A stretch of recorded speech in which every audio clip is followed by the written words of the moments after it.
Pre-show's over. Let's kick this pig off.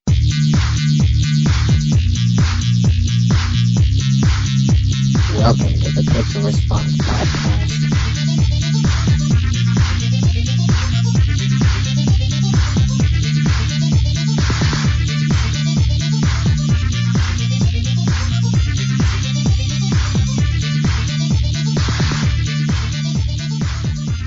Ladies and gentlemen, it is Friday night, a little bit late tonight, 9:30 Mountain Standard Time. This is a Quick Response Podcast, as you were just told. As always, I'm your host, Paul. With me is Nathan. Hey, I'm kind of the reason it's late. Sorry, Hey! y'all. Well, kind of. We just finished Risk of Rain about 40 minutes ago. Oh, okay. So, really good run, actually. We did the normal difficulty, the one we've been struggling with, kind of, with 3 people. Yeah. And we finished it. We beat it. On the hardest difficulty, on ha difficulty. Oh man, I missed that whole thing. I feel bad now. You probably should, but it's okay. Because we decided that the more people you get in that game, it's actually way harder. Okay. So was it just 2? It was just me and Sean, and the hard mode will be when we do that on normal with 4 people, I think. That's going to be really difficult, because you split up the money, you split up the items, and you split up the experience. But it doesn't, like, compensate by spawning more guys or something? I don't know. It probably does, right? Like, it has to. It might, but I'm not really sure. Oh, sorry, I'm being told, like, the lighting in here is kind of weird. I feel that lamp's kind of dim, though, so I adjusted the camera and where it's pointing, you know, like film school style stuff. Sorry to kind of talk about video on the audio archive version. I apologize. But okay, good for you guys. I applaud your space treasure hunting abilities. It was fun. It was a good time. Cool. I felt bad you couldn't be there with us. I thought we were a team. I tried out doing some like enforcer stuff on my own since we last played. How did that go? I like that class in theory still, but like in practice it went really bad. Like it was just like, I'm going to plant my shield and I'll be invincible, right? And then I'll just shoot this Colossus in the knee and kill it, and then it'll be awesome. And then a jellyfish kills you by just standing on it. And yeah, then some tiny dumb thing floats around you and you kind of just die, and it sucks. So that class is either just imbalanced and terrible, or it can only roll as part of a unit that will kind of make up for its shortcomings. Sure. But, it's kind of too bad. And then I played as the bandit again and did a little bit better. But cool. The bandit's real cool, actually. It's okay. Yeah, he's okay. He's got a hat and he looks kind of Western, so he fits the whole Dude Ranch thing we're going for. I still like the Marine a lot. He's very just basic. He is basic. I don't know. I kind of wasn't... Like, he's all very evasive and rolling around and all that, and that's just, I don't know. That's not what I want to do. I just kind of want to walk up to stuff and mess it up, so... Sure. Yeah, it's... I think we have to unlock more characters to get, like, maybe different playstyles. That's kind of part of the reason I was playing on my own, too, is to, like, fix a lot of drones and unlock that robot class, because that looked like something that might be fun to try out. But I don't know. Overall, like, that game, I've definitely kind of warmed up to it more. I still feel it's not, like, a tightly polished thing. I agree with you. Playing single player is not fun for me at all. In fact, yeah. The only fun time I have is playing with friends. So it definitely excels. Like, I kind of, on that front, though, wish it had, like, better matchmaking ways to connect to people. And also, it seems like it's desynchronizing stuff when we're all together. Like, it's kind of weird basic stuff of, like, dudes snapping around weird. Or, like... I had the problem tonight with just me and Sean that it seems like whoever is hosting just gets fucked. Like, their frame rate goes down because I think they are providing the information for the game for both them and the other people involved. Right. So when you get a whole bunch of sprites on the screen, you're fucked. Because Sean was doing 60 frames a second the whole time. I went down to 20 in the last area. Gross. I kind of maybe want to try hosting that, because, like, I did just beef up my internet, so maybe I could be a good host for this game. I don't know. But I'm also... It would be helpful, because then I could do the stream part. Yeah, so you'd still be streaming what you're seeing. Right. And what you're seeing and then showing off looks fine. and I'm Sure. taking it on the crunch or whatever. So that might be a better way to do it. But yeah, that's still fun. I still enjoy kind of jumping in there for a little bit with you guys every now and then. That game is enjoyable, very loose, like, and that's fine. Like, it's just kind of like all this roguelike stuff of late, though. Like, I always think of, like, you know, Spelunky is kind of the gold standard, and that seems like a very polished, refined thing in a lot of ways, other than that non-transparent HUD issue we always rag on Derek Yu about. Sure. This game definitely seems like more random, like just totally random. Like, it's just like, did you get good stuff this time? No, well then you're boned, and You're boned. Yeah. There's like no, I don't feel bad when I die in that game because I'm like, oh, I was so close. It's just like, nah, the game just kind of kicked me in the face. So whatever. Like, I just kind of shrug it off pretty easily. Whereas like Spelunky, it's like, no, I should have looked before I jumped and I fell on some spikes, or like I aggroed 2 bats and then kind of ran away and then they snuck up behind me later. Like, just dumb shit that I did. This just Spelunky is very fair because you know all the mechanics. Like, when you go to a new area, you don't know the behavior of the different enemies, but that behavior will never change. So as you play through the areas, you learn how they will behave, how to subvert them completely or to take them on head on if you want to, what you're going to need to progress properly or easily, and so on and so forth.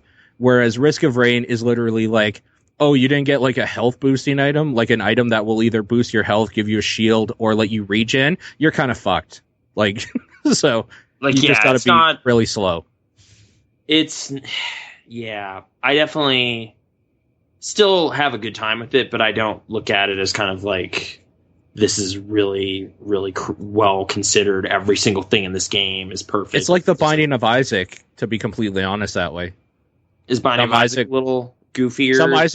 Some Isaac runs can be done very easily, and some you just don't get good items at all. And like, what are you gonna do? You're not doing very much damage. You're fast as hell, so you can avoid stuff. But like, it sucks. Like, even though I complain about not getting a jetpack and stuff sometimes, like, you can still make it through that game. It's just less fun. Yeah, but you can still it's less easy too. It's less easy as well. Yeah, but like, I don't know. Like, I got the closest to a successful hell thing I ever did this past week, and it was after I came back to the game after a couple days. I got the Necronomicon, like, made it to Gold City for the first time on PC. Last time I did that was on PlayStation. Xbox. Oh, PlayStation, okay. PlayStation, yeah, I haven't played the Xbox version in a long time. Sure. And I successfully, like, I had sticky bombs and quite a few of them, so I successfully, like, blew up the second Anubis dude that shows up. So I felt okay about that, but then I basically just screwed up on Olmec.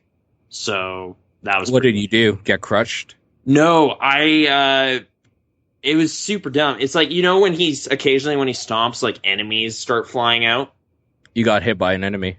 Like, I was, like, getting ready to whip an enemy, and I was, like, standing right where it landed, so it just hit me. I don't even know what it was. Like, it was, like, probably a spider or something, but it's just like, all right, I'm going to whip this thing, and I'm dead. Great. Yeah, no, those things hurt you before they become enemies. Yeah. So I had a decent amount of diamonds and gold and stuff, though, so I think I was still decent. It was a challenge run, so I was, like, 260-something, but when I did my first challenge run ever in Spelunky today. Oh, you haven't been doing daily challenges? At all. Oh, okay. It was That's the like my first time favorite ever thing in that game, but okay, cool. Mm-hmm. How'd you do? It went very well until I made a stupid mistake and died. Oh, so Spelunky, yeah.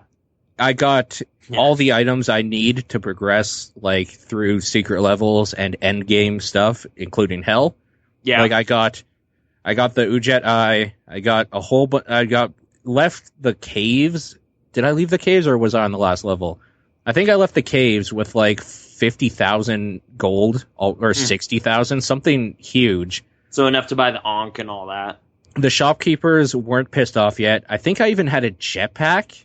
Like, I had everything. I was good to go. Sticky bombs. And then, like, I got hit by something and a spike trap hit me or something like that. Like, not a spike trap, a tiki trap. Oh, tiki traps are fuckers. I hate them still. Like, yeah, they can be. I mean, I know how to approach them a little more confidently now, but, like, they've still just messed me up every now and then. Like, it's just like, oh, all right. I got thrown by the spikes, and I wasn't quite dead because I had 6 hearts, but then I bounced into a frog, and then something like just Those frogs can no. I remember what it was. Wasps. wasps. Or It was fuckers. wasps. Like there was maybe say 8 to 9 normal wasps, and then the queen bee wasp. Right. Mm-hmm. I killed. If there was 8, I killed 6. If there was 9, I killed 7. There was 2 normal ones left in the hive. Yeah. The queen wasp was dead. Her jelly was at the bottom. I Okay. accidentally thought I grabbed a ledge, but I didn't, and I fell all the way to the bottom and died. From Gross. fall damage. That And sucks. Right beside me was the royal jelly. Yeah. Like, So that would have 10 given hit you points like, or whatever. it's like 4 or 5 hearts or something. Is it 5? I thought it was like 10. It's sweet. It's awesome. When It's you get huge. it, it's great. But It's a big deal. Yeah. Yeah. Ugh. It's a good game. It's a good game. So, okay.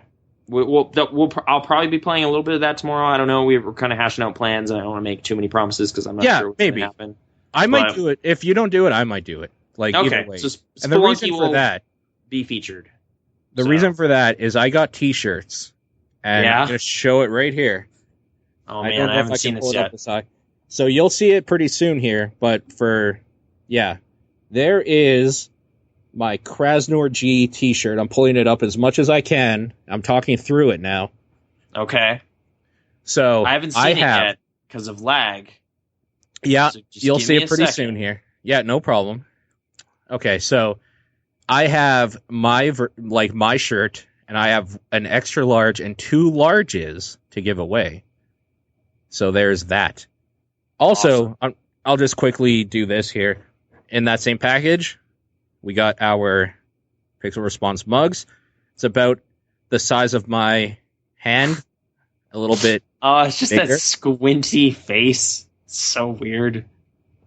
Yeah, okay. And The then sunshine. I'm not a big fan of how this came out in the print because the red got the red on the white got a little orangey. So I'm going to have to make the red darker so when they print on white, it comes out properly. Oh, for the Pixel Response logo? Yeah, this is just like the golf shirt here I'm holding up. Okay. It won't make... And then I got a women's shirt, like a racerback tank top sort of thing, because somebody ordered one, kind of.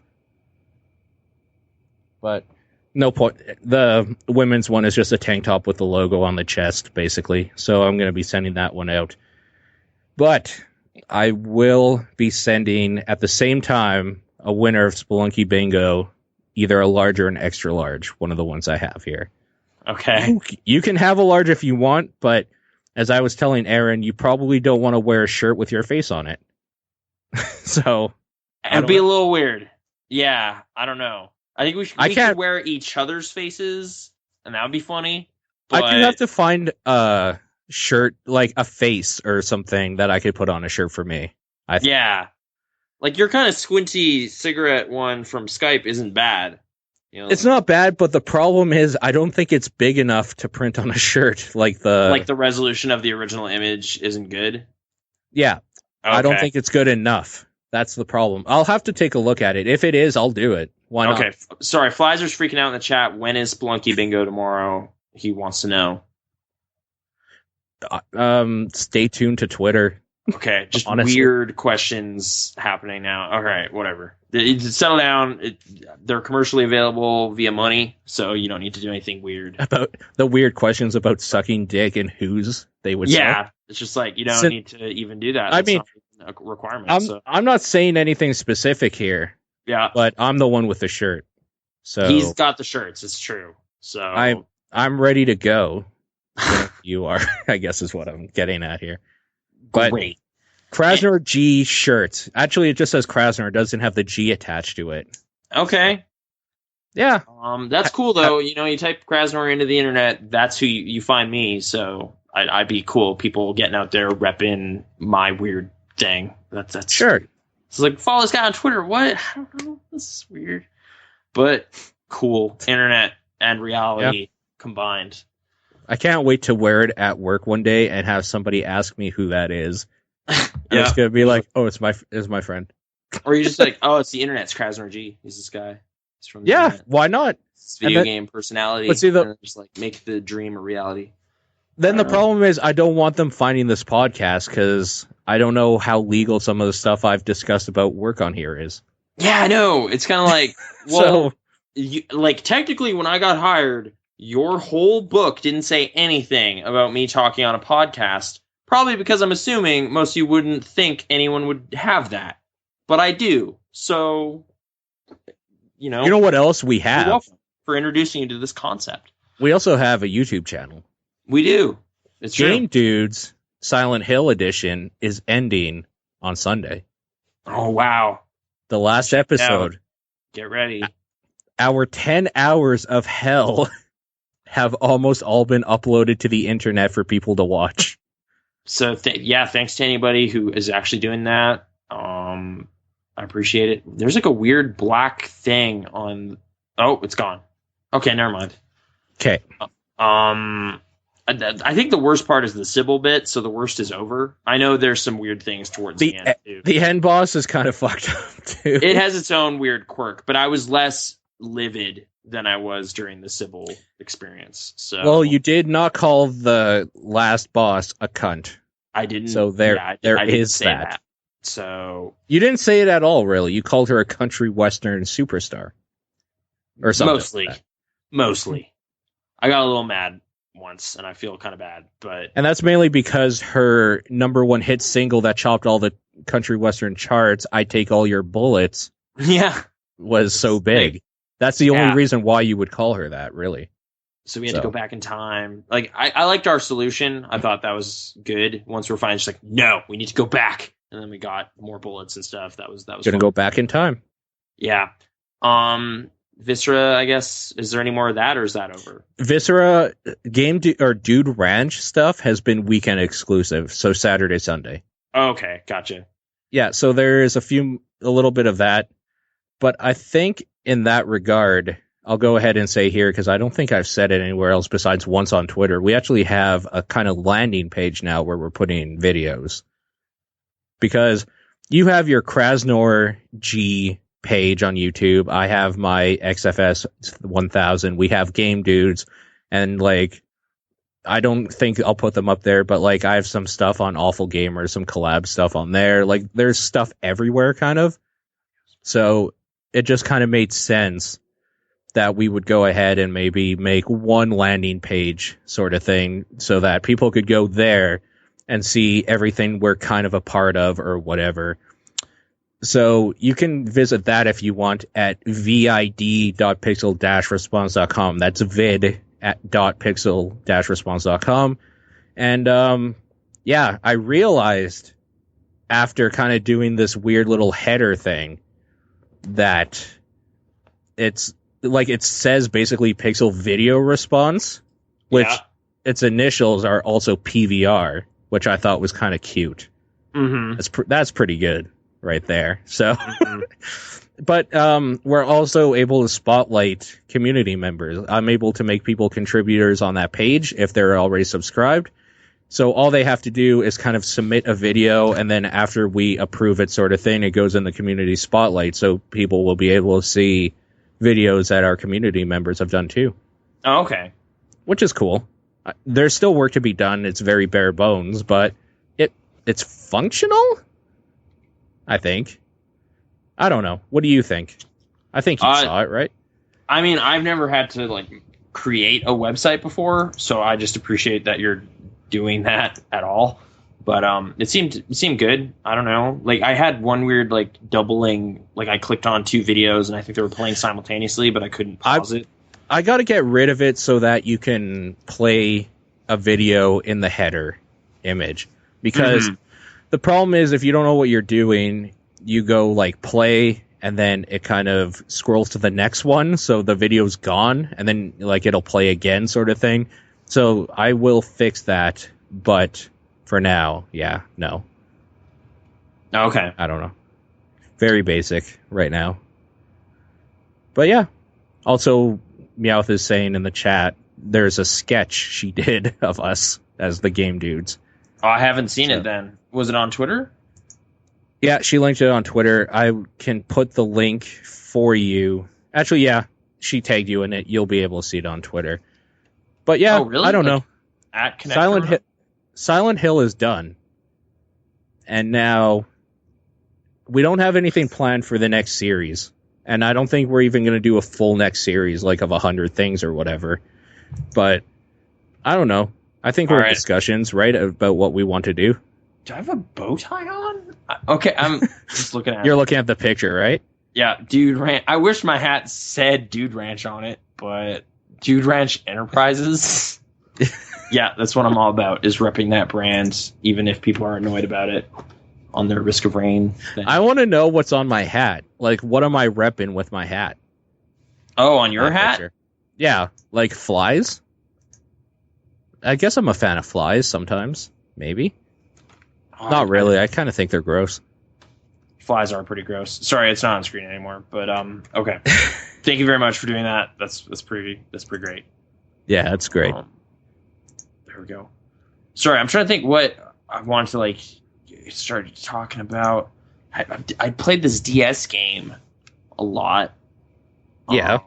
Is that okay if I just kind of elaborate on some of that? Yeah, but Did I talk about? Go ahead. You might want to go ahead and say the name of the DS game. No, I'm just going to talk about it and people will figure it out. It's kind of part of the game.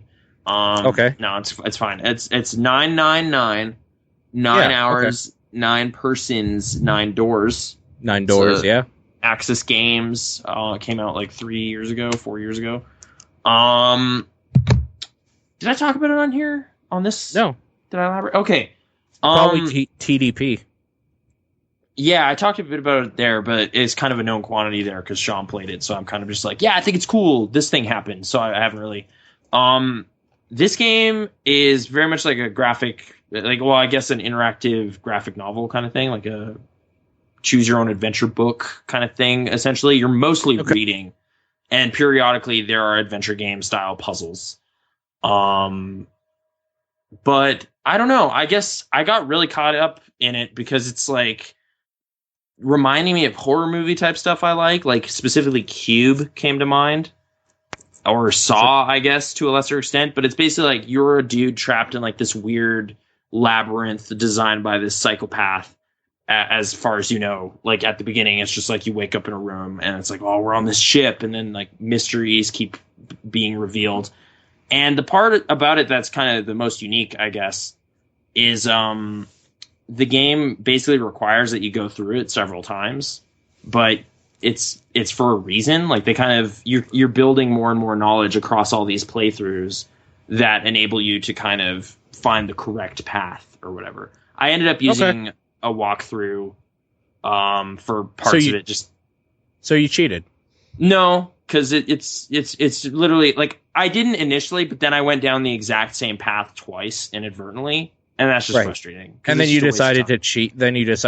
Nathan, how much do you like that pumpkin you are eating? You cheater, pumpkin eater. It tastes pretty good. Do you like pumpkin pie? I do like pumpkin pie. Because you're a cheater. I am, yeah.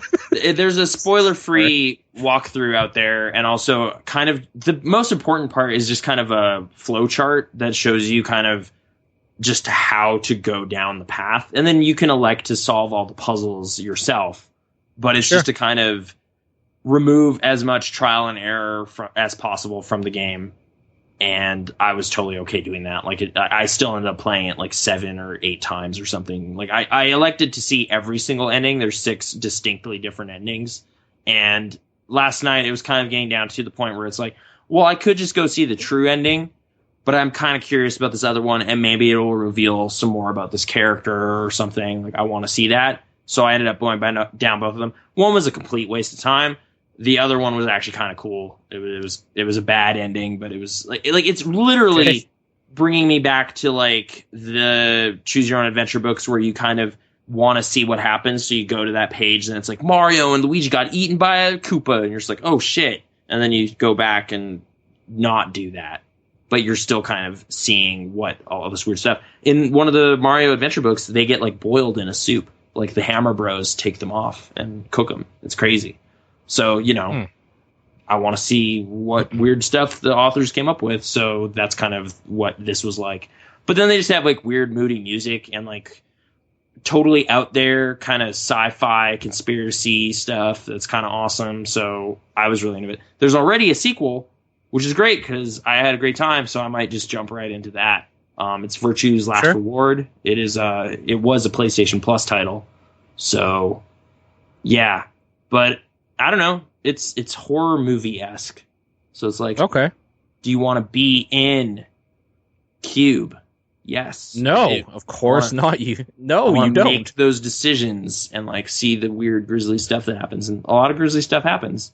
Right, but not with the consequences of actually being in Cube, like dying. Not like actually being in it, but a little more so than a cinema experience can provide. A little more interactive. A little more interactive. Even though it's like mostly told through like stills and like music and like written text or whatever, it still kind of creates a certain atmosphere. It was pretty cool. So I don't know. That was a fun time. Yeah. So I also recommend this game. I know it's years old and people have already kind of talked about it, but they weren't wrong to do so. It was pretty cool. I'm gonna check out the next one probably pretty soon. So more on that at some point. Also, Ollie Ollie, you like skateboarding, right? You might be the correct person to talk to about this game because I am a skater. Yeah, you're a skater. Years of skating history. You played a lot of skateboarding video games, though, right? I have played a lot of skateboarding video games. You're right. Yeah, yes. Like for me, I was kind of just like, oh, this is kind of like Hannibal, but with a skateboard. And then I started expressing what I was saying, and they're just like, oh, that's just from Tony Hawk. And you're just like, okay, well, I didn't play that, so sorry. You didn't play Tony Hawk? I barely played Tony Hawk, but really? Yeah. Wow. Okay. Get into it, really. I played quite a bit of Tony Hawk's Underground on the GameCube. I finished that game. I like played through the campaign or whatever. Which I was told like that was kind of just at the point where that series started getting lame. Is that true? Is that fair? Sure. I guess Project 8, I tried that as well. So, like, I've given... That is where it was so far past the part of it being lame, so... Okay. Yeah. I've played a few Tony Hawk games. Actually, now that I'm thinking about it, I played Tony Hawk's American Wasteland as well. That one was supposed to be pretty bad. I played whichever one had Wolverine in it. Okay. I think it was 3 or 4, maybe? I don't know. There was weird unlockable characters. I don't know. Probably 4. What's odd is like the game I remember spending the most time with of that kind of generation of extreme sports titles was Dave Mirra 2 on the Dreamcast. So weird. Yeah, I borrowed my friend's Dreamcast and he had that game, so I messed around with that. You can play as this Amish dude, and you just kind of mash the buttons and he'd bust out all sorts of weird tricks, and then you just kind of have to line it up again and land it. What about that Dave Mirra Triple X or whatever?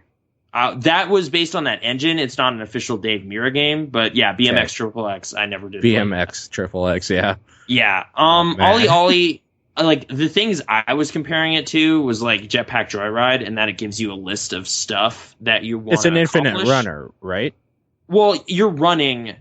It's constant. It's a forced scrolling to the right game, but I guess what that actually might be to a skateboarding person, it is all downhill jams, but scrolling. Okay, right. Yeah. So like and side scrolling, and it's all very just timing stuff. Like it's just like press X to land, so you need to like time your landing, and the better you time it, the better score you get. And then left stick is kind of do tricks, but also just kind of jump essentially, and also grind. And yeah, it's basically 2 things, like it's X and left thumbstick, and you can do some spins and stuff with R and L, but primarily those 2 manners of input is what you're doing. And I don't know, it's got a very nice, like it's kind of the thing I've been seeing people say in reviews and stuff, but they're right, flow. It's got a nice flow. You can get into a good kind of groove with that game and just kind of bust out a bunch of dumb stuff as you're just bombing down this hill. And cool. Yeah, like at first I was kind of like, well, the music is probably like essential to this, or like the sound design to like kind of time combos and stuff. But I was also just playing it silent while also having a podcast on, and you can do that too. Does Goldfinger Superman make an appearance anywhere? Does who? Sorry, Superman? What? Goldfinger's Superman. Is that a trick? No. Okay. That Goldfinger is the band and Superman is the song. It was it was like the most popular Tony Hawk song. Okay. Honestly, like the music was kind of this weird thing with me where I was like, I actually think this is a better soundtrack choice than like punk songs because I don't like that. And I want a repetitive kind of backbeat just to what I'm doing. So it's very more electronic kind of. Yeah. Okay. Yeah. But not like electronic. It's more just like, I don't know. No, I didn't say because electronic. I said because repetitive. Yeah, but that's what I'm not. That's what you want. You don't want some idiot singing about stuff. Like, shut up. I'm trying to skate. Like, Blink 182. No, I'd rather just listen to music. Oh, okay, yeah, or the Ramones or something like that. Just get that out. The Ramones. All right. Get that out of video games. I don't want that anymore. So I don't know. Like I know people are like in anything. Aren't they? I swear there's a Ramones song in an Extreme Sports game. There has to be. Oh, I'm sure there is. And I'm sure I played it. I'm pretty sure. Yeah, sure. Sure. Whatever. It's Triangle to Grind. It's just how long is this video we're seeing? It's long. Why are you worrying about the video? Here, fine. Okay. Anyways, keep talking. Yeah. It was like $10 with PlayStation Plus discount. I feel totally good about that. It's the first Vita game I've bought in a while, probably since Spelunky. Like I'm just PlayStation Plusing it up. Oh, I guess I also bought Lumines, but that was like $10 as well. Okay. I guess also I just got to quickly address the chat. It's Cannibalt. Yeah. Not Cannibal. Right. Yeah. Cannibal was kind of the first Infinite Runner I took notice of. It was an early one. And no, because they were Marshmallow specifically is asking Cannonball or Cannibal or Cannonball, and it's neither. It's Cannibalt. Yeah, BALT. BALT. Yeah. I don't know, just something about the visual, like just how small the guy is on the screen and everything. It just reminds me of that game.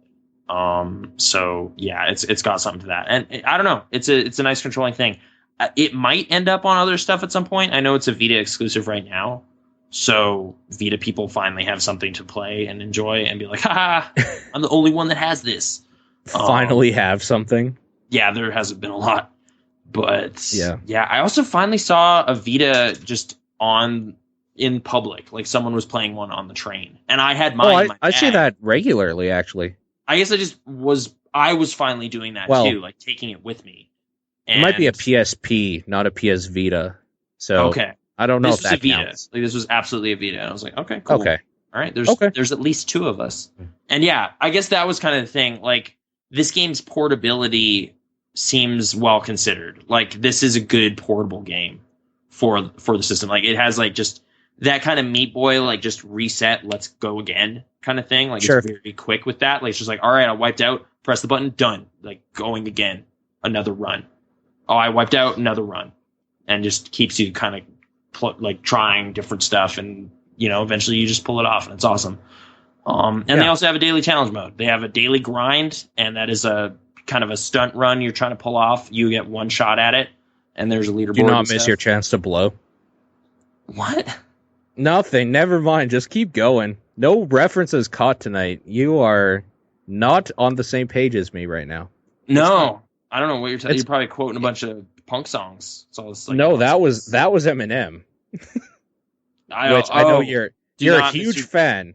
I guess I'm mostly familiar with Couch Potato, the Weird Al improvement of that song. So okay, it's a little Weird different. Al improvement. I love it. Yeah, okay. He kind of was like, all right, let's fix this up here. You're close. You got something. You're onto something here. But just a second. Can we address a question from the chat quickly? Yep. Why do you guys love daily challenges?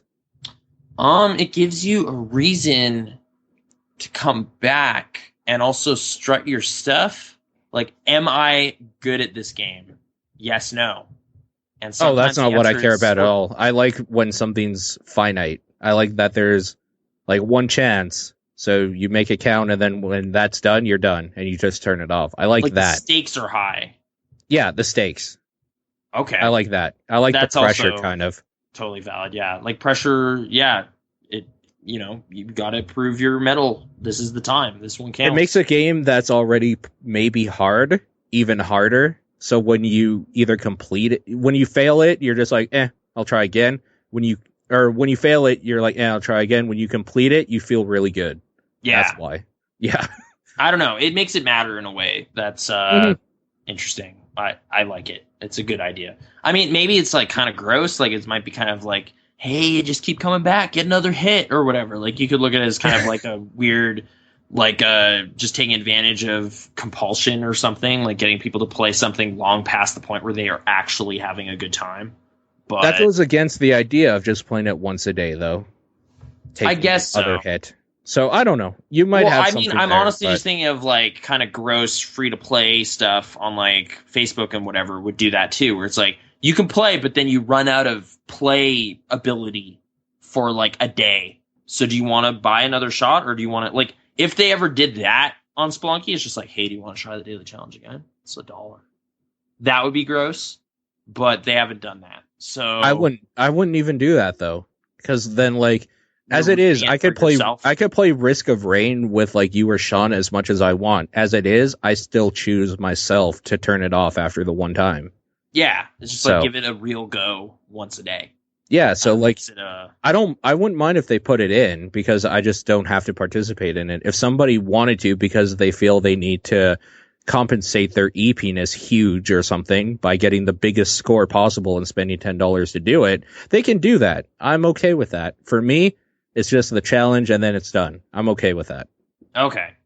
Yeah. So, but it is gross though. Let's not get that wrong. That's a gross idea. It can be used for evil. It's just in this case it has not. So it's cool. I still like it. Okay, games. Those are some games. Films. I'm trying to think if anything happened. What have you been?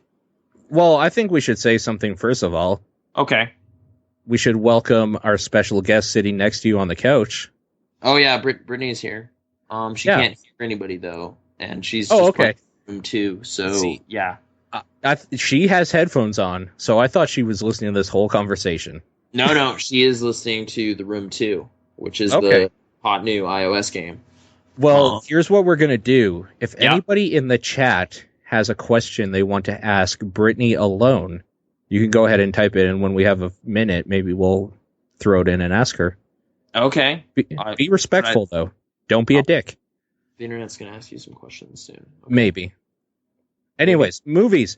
What have I done for movies? I haven't done a goddamn thing. I will tell you what happened, though, is that I wanted to start watching Lost again. Just to catch it. Well, I never finished it. I'm on season 4 halfway through or something like that. Okay, one of my favorite episodes of that show is in that season, but that season overall has a lot of sag. See, so. I didn't like a whole lot of it, and the reasoning for that is because the flashbacks are annoying, and then I heard that in season 5, and the time travel is really fucking stupid. Now, what I'm getting at is that we were going to start watching it, me and my unit here, and she went ahead and watched 3 seasons without me. So she has finished Lost, knows more about it than I do, and now I am infuriated because she has this over me. But at the same time, from what, like, she liked it a lot, but when I asked, what did you think about the time travel stuff? She's like, oh, it's stupid. At the end, it's kind of shitty. So it's like, why am I bothering to care about finishing this series if every single person I talk to is like, 5th season's kind of garbage, ending is kind of shitty? Like, should I just read an FAQ?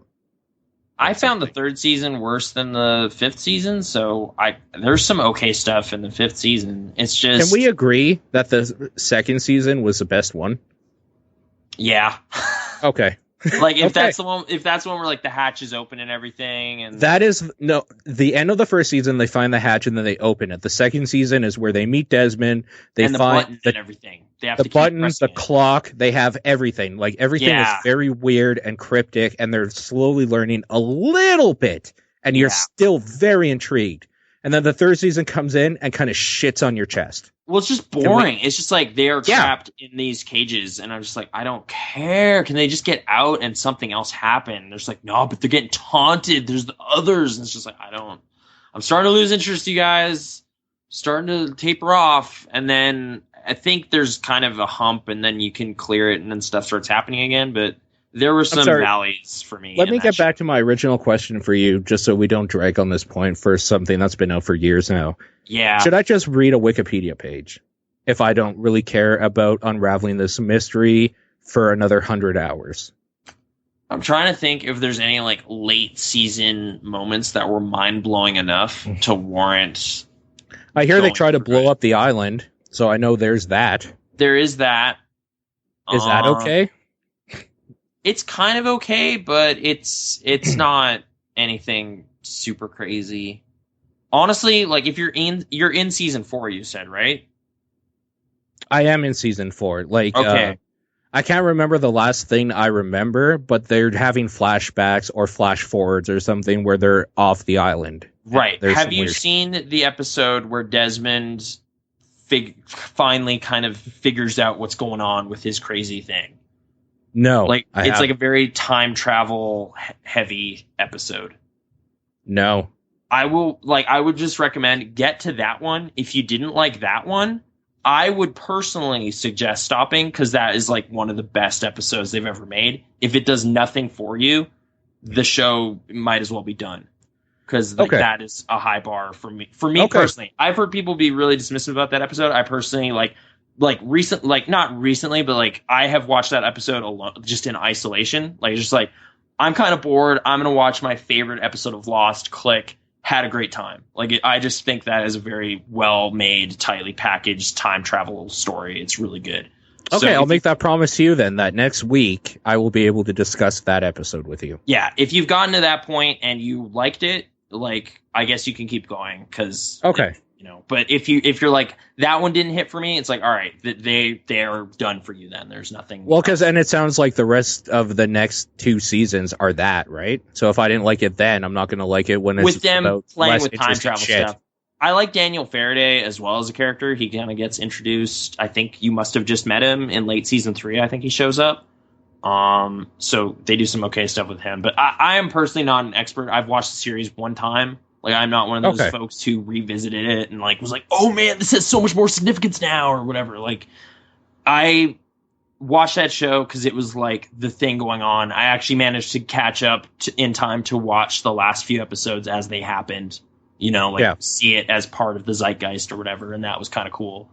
Sure. But it is not one of those shows that ranks as one of like my favorite things that happened in pop culture. It's just a pretty good show. So, yeah. Are we ready for a quick hit Ask Brit question? Okay. Should I hand the headphones over to her or just explain? You can just ask. Mr. Marshmallow says, does Krasnor's babbling entertain you as much as the rest of us? Does Krasnor's babbling entertain you as much as the rest of us? Yes, it does. You're not just being nice? No. Okay. Actually, we have had, long exclusive podcasts, essentially, between Brittany and I. So sure. No one else is privy to these special episodes. It's kind of great.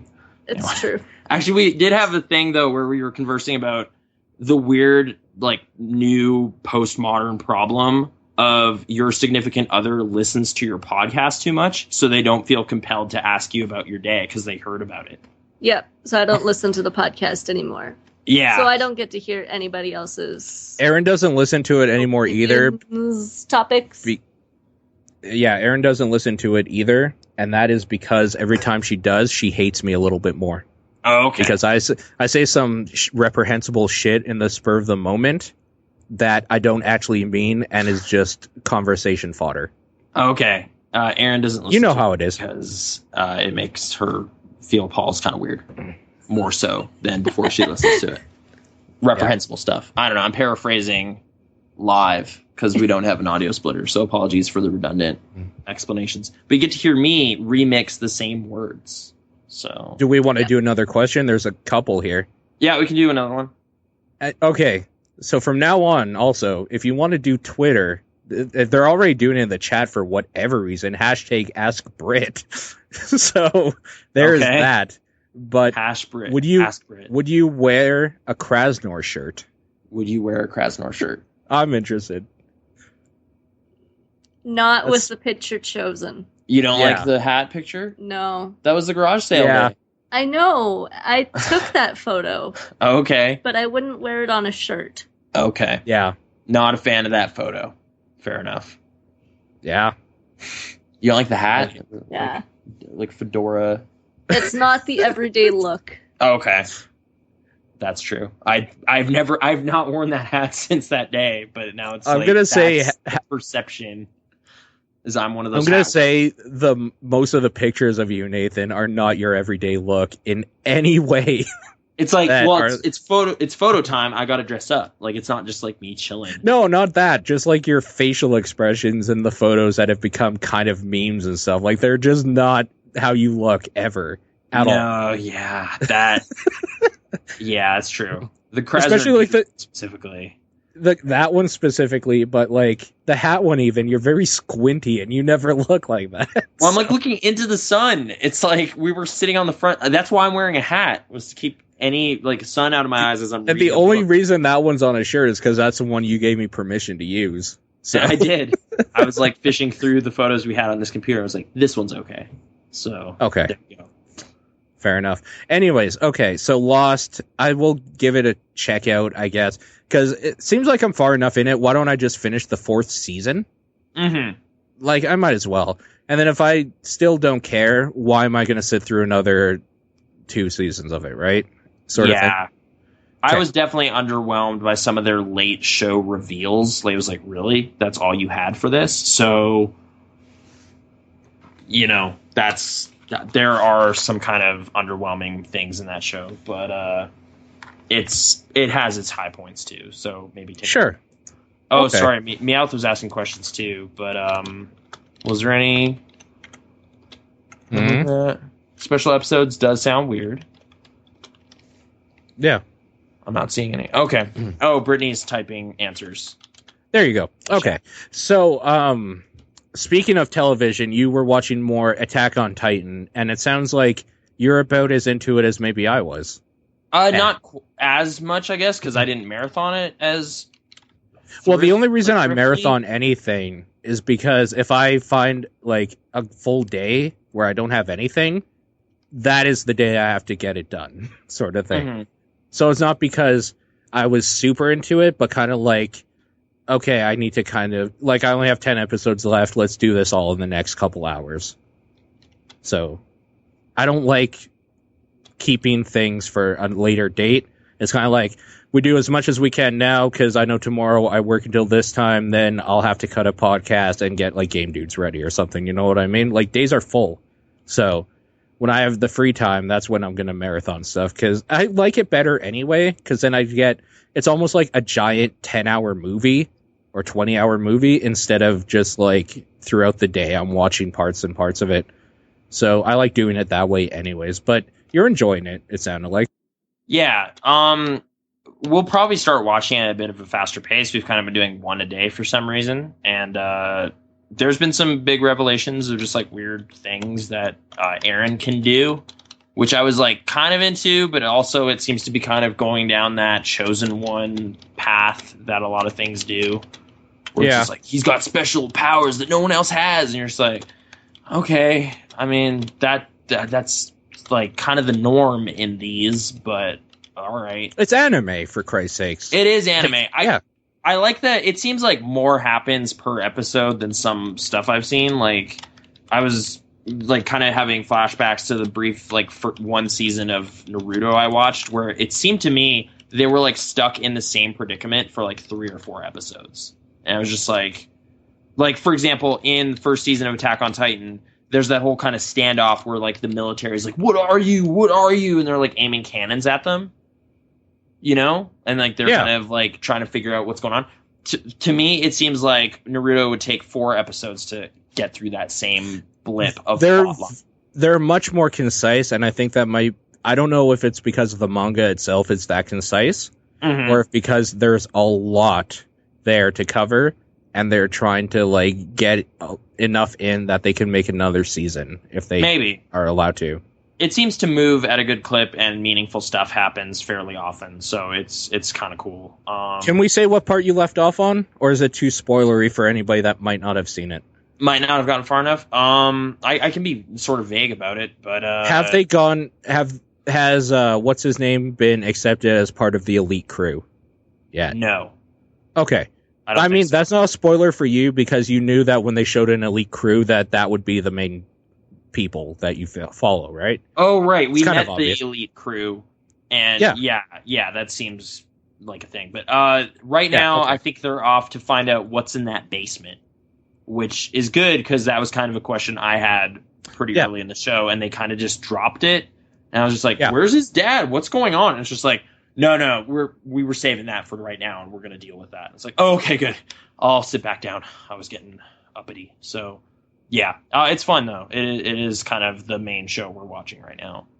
Cool. Very 23 minutes or whatever. I like that. That's how long shows should be. It's like I agree. we need an hour. It's like no, you don't. You need. Isn't you need that to be theme better song kind of great, by the way? Oh man, It's First kind of time- great. First time I watched it, like I was kind of like, whatever. That was a passable anime theme song. Now Yeah. there's so many times throughout the week where I'm like, da da da da da da da da, I yeah, know! Yes! because it's the only word I know they say, and it's terrible. Yeah, I know. Like it's just like I wish I knew German enough to know what that first sentence is, but I just don't. So I just kind of start humming it and then say Jaeger, and it's stupid. It's so good, though. It's good. I like the closing theme too, but it's just sweeping in a way. But I don't sing it. Like the first one is the catchy one that is in my brain. So Yeah, because then it has the strong opening, and then it just has like the dude singing over like guitar and drum sort Yeah. of thing, and then it has the choir when it builds up to like when the episode's about to start. Like, Yeah. oh, in the background, you're like, yes, it's gonna happen, and then like the Titans there, and you're like, fucking A, and then the episode's over 20 minutes later. yeah, no, it's Yeah. fun. It's a good song. So It is. yeah, that show is pretty solid. I am having a good time. Also, I can't remember who wrote it, but you know that song that's like, oh my god, I can't. It's a very girly song. It's like making my way downtown or something like that. It's one of those chick songs, like the chick summer jams or something. And somebody on YouTube put that song to like a loop of one of the Titans running all retarded. And it's probably the best 1 minute video I've ever seen in my life. is it that weird like speedy one that's running like this? Yeah. That one, yeah. yeah. Like when that happened, it's like, what the hell? What is wrong with these things? I hate them. But yeah, that Titans still piss me off. Just they look like just dopey idiots, like slack-jawed morons. I will say maybe like one thought that hit me while I was watching it this week, though, that kind of bothered me a little bit about the show. It's kind of about zombies, maybe. Oh, dude, yeah. Yeah, Like, for sure. It's novel that they're giants and they kind of get into, it's like they can't reproduce and there's all this weird stuff with them and whatever. But it's still just like, at some point I was just like, oh, wait, they're just giant zombies. Like, that's all they're doing. But at least they don't look like zombies. So they still have enough differentiating it. But it's still, like, in a way, like, just George Romero, like, they build a big city to defend themselves from the hordes. And it's like, okay. Crap. Now this is less original than I thought, but it's still good. I'm not saying that whole line of monsters is too tired, but that was a notion that struck me this week, and I was like, oh no, don't look at it like that. That's gonna ruin it. So, Is it okay if I play that clip, maybe? With go the ahead, sound? yeah. Put it in the with sound. Yeah. Yeah, okay. Let's take a look at it. Okay. Stuff. I'm going to play it right now here.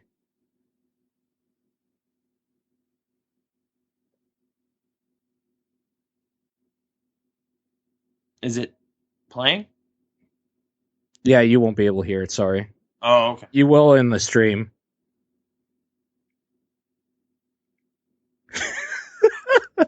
It's kind of weird. It's the best Attack on Titan video probably out there. I will give you the link so you're able to watch it as well. Okay. But anyways, yeah. So it's only like 30 seconds long, sort of thing. But But the it's entertainment fucking per second. it's huh? Okay, here it is. Yeah. So if you turn the sound on your end there, you'll be able to hear it. What's that? And you'll know what song I'm talking about. Okay. People in the street.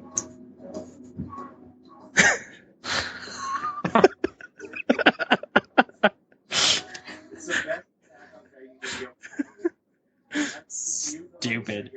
It's so dumb. All right. That Titan was pretty special. So. It's pretty great though. That song is so good.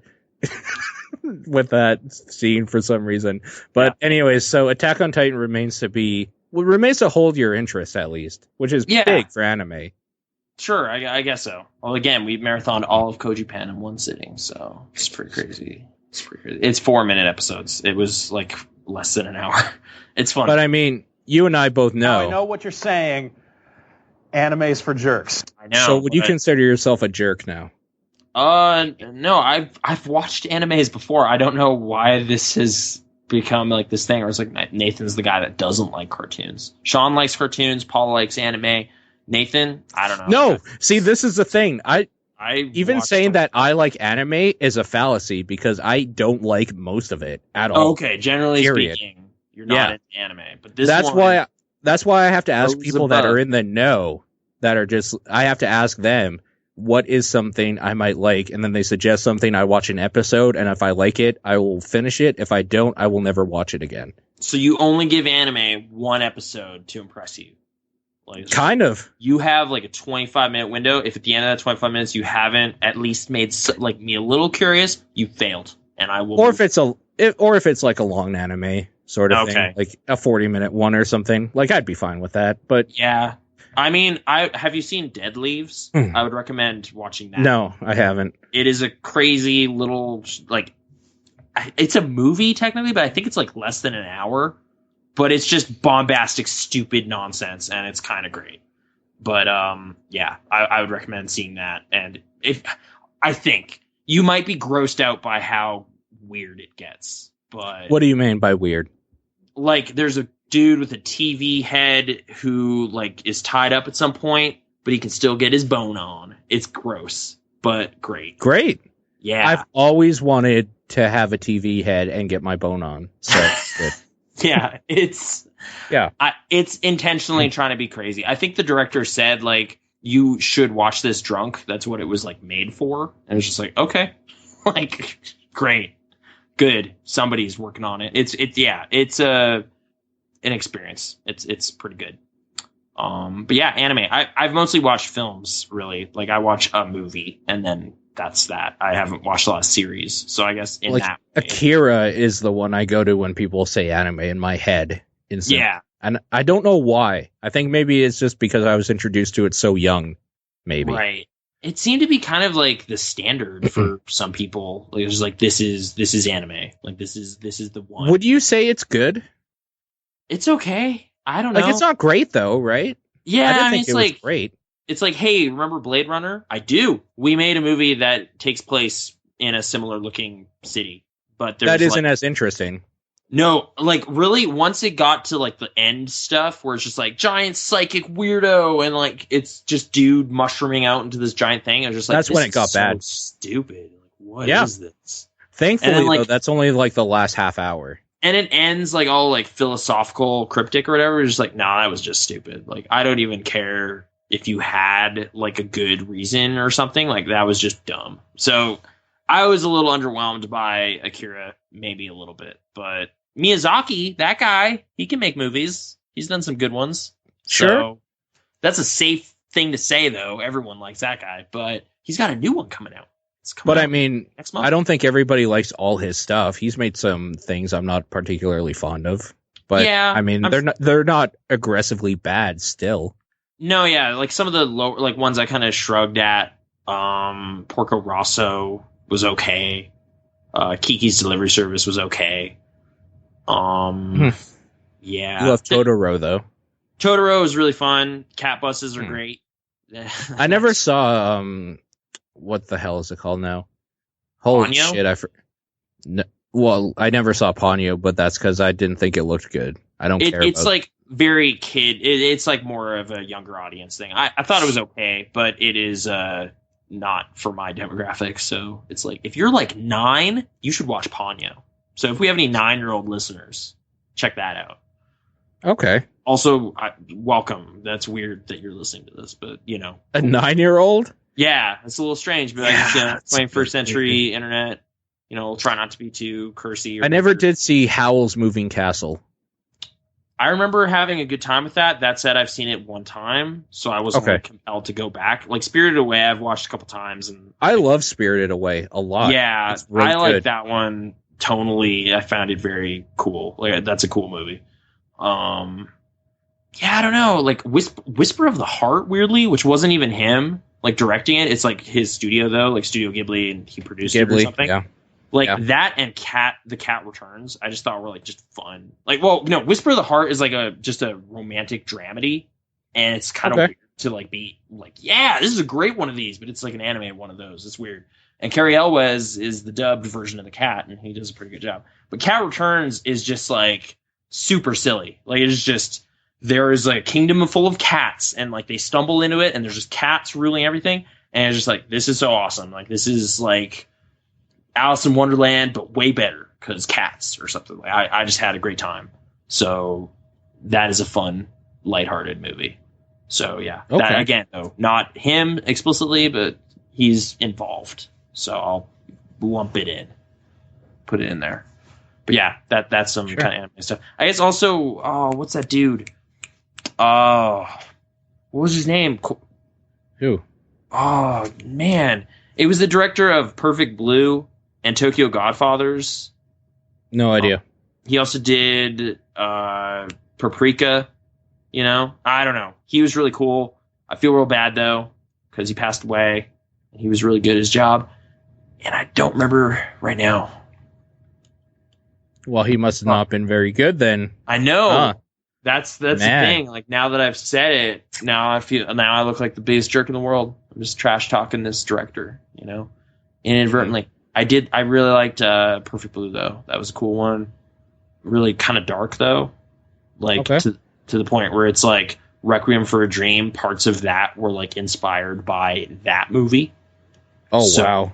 Yeah, it's like okay, dark. Let's go down this dark trail. And Memories. He did a third of Memories, which is kind of a compilation film, like 3 different short films. Anyway, anime. I'm just kind of basically reciting all the things I know of anime. Gainax, they're pretty good. I don't know if you guys have heard of them. They're pretty obscure.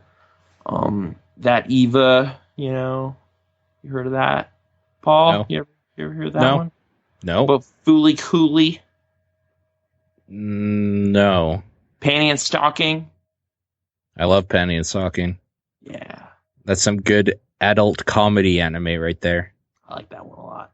That was the last Yeah. series I watched. I marathoned that one. I was just like, this is awesome. Well, because it's like only 13 episodes, though. Yeah, it's like 13 episodes. They're like 20 minutes long. They're kind of split in half, though. But Yeah. yeah. So 26 episodes, Mhm. 13 torrent files. Just straight up, you can't get it here for You like can, less than. without well- like paying $70 or something. Like it's just Fuck like that. I know. It's like, have you even seen this? No. Do you want to give us a lot of money? Not without having seen it. Like that's kind of crazy. So yeah. That said though, that's kind of came up last week as being this weird thing where it's just like, my friend Ryan still buys DVDs all the time. Like he still buys movies he likes. Weird. I don't Okay. do that anymore. Sure. And like it was kind of this weird thing where it's just like I was talking about how much I liked Room 237. He's like, okay, well, do you want to borrow the DVD? It's got like a special commentary on it. It's got them talking to this other guy who has this huge theory about The Shining. Well, that sounds interesting to me, and I do like that movie. It's literally just the thing of like, I need to put this disc in here and put it in and kind of set aside a specific time when I'm going to want to do that. Dude, Like, that's just laziness right No, there but it's that just you're like- talking about. It's not that. I have to It's put just- the disc in? That's what's stopping you? Well, it's honestly just like I won't think to do that for like weeks Okay. or months. Like it just won't happen because there's always something instantly available instead. So it's just like, what do you want to do? All right, well, my first thing is turn to Netflix. Oh, I found something I want to do. Click, and I'm already doing it. Like it's Okay. not like, oh right. I'd almost need to set a reminder It's like, make sure you watch Room 237. Oh yeah, I loved Room 237, and then I'll like put it in and watch it. But like, unless I make a point to do that, I will find a more convenient medium of entertainment before I get the chance to get to, all right, let's look at my DVD library. Like, I was looking at my DVD library this week because I was kind of cleaning up some stuff. It's just like, oh my God, I don't watch any of these anymore. Like, I like all these movies. That's why I bought them. But I don't need this really. Like, it's weird. It's like, there's always an easier way to watch a movie now. And whenever I do put a disc in, it's like, oh yeah, I gotta watch the trailers. Like, I gotta get to the menu first. This is a waste of my time. It's a waste of my time. Netflix, you just click the button, and then like 10 seconds later, you're watching the movie you wanted to watch. It's amazing. So basically, I guess what I was getting at to is like with commentaries and stuff, they should release those as podcasts or like, you know, audio books that you then buy. And then I can watch it on Netflix and listen to the commentary. What was the first DVD you ever watched? Do you remember? DVD I ever watched? Because I can tell you what mine was. And it was The Blair Witch Project 2 Book of Shadows. All right. The first one I've ever owned was The Lord of the Rings, Fellowship of the Ring. Okay. And the first one I ever watched in my own home setting, I watched Book of Shadows at my friend's house, was L.A. Confidential. I do like L.A. Confidential. I have that on DVD. But I like all three of those movies. Honestly, even Book of Shadows. That was nowhere near the first one I bought, though. I'm trying to think what would have been like an extremely early acquisition. I remember, like, for some reason, I think it's just because of how clunky it was. I remember watching Goodfellas on DVD on my PS2, I think. And it was kind of this thing of like, oh, I need to flip the disc to watch the second half of the movie. Like, we're not there yet or something. Like, it was just kind of this little thing. I'm just like, oh, this is, all right. And then like watch the rest of it. I don't know. I remember getting way into Simpsons commentaries. Like, buying those box sets was definitely an early DVD thing I was way into. But that was like early only in that it was like stuff I purchased for myself in like 2002 or something. Like, this was not early in the format. So I don't remember. I don't have special media memories of that. You know what I found out about the Simpsons box sets? Yeah. Is that every box set disc only probably has 2 episodes you will watch at any time. Other than that, the rest of them are good quality still, but they're not great. There are like, you know how the box sets have maybe 4 or 5 discs or something, right? Yeah, like each one of those discs will probably have 2 episodes that you can watch at any time. Other than that, they're just kind of filler. Well, yeah. So season if we're gonna split it up like that, each season probably only has maybe 8 to 10 episodes that you actually cared about at all.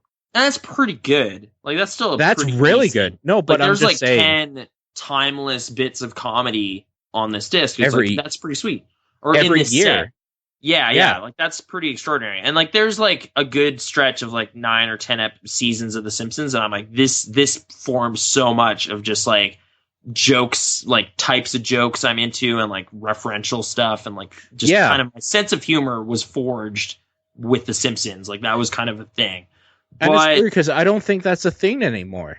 There's no one piece of media that is like that good at its thing. I know when you went to school like the private weird Christian thing or whatever. Yeah. Like, in school, it might have been the same with you or whatever. At the time, like when we were growing up, somebody could quote a Simpsons quote, and then you would know that person is going to be a friend somehow because you share that common interest. I don't think there is the one media that people could quote right now, and other people of that same age bracket would get the reference right away and be like, this person's a cool person. Even to this day, I watch some YouTubers around our age or whatever and they make Simpsons quotes randomly that are not specific to like names or anything in Simpsons, but just something that was said once in an episode. And I'm just like, okay, this guy's obviously between the 25 to 32 range or whatever. He's in here somewhere. Like, And that I show think impacted that's really that cool. generation. Yeah, you're right. That is very cool. Like, I guess the modern way, like, those memes really stuck with those people, you know? Like, that was kind of the thing. Right. But, yeah, Boo Earns, exactly. That's kind of the stuff. Like, that is Everything one coming joke up, in one episode. And things are coming up Millhouse. Everything's coming up Millhouse. Exactly. Like, I'm trying to, like, now I'm just kind of, like, trying to go back to, like, I don't know. The Big W. I like that Big W one where the treasure's buried there. That might be a little more not a thing people quote. You know, Sam Neill, he's the cat burglar. Yeah. I'm trying to think of.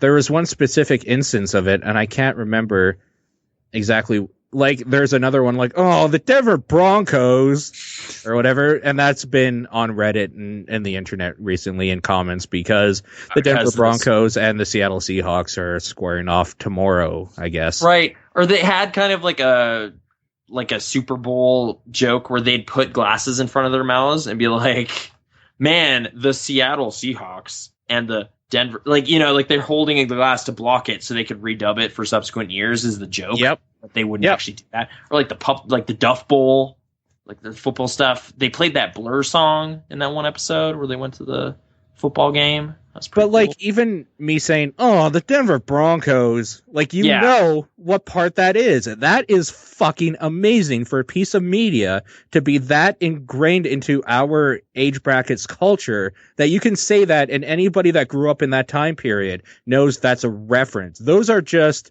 like, 3 words, or 4, whatever, if you don't count the and shit like that. Mm-hmm. But, like, that is an amazing accomplishment for any media to be that timeless.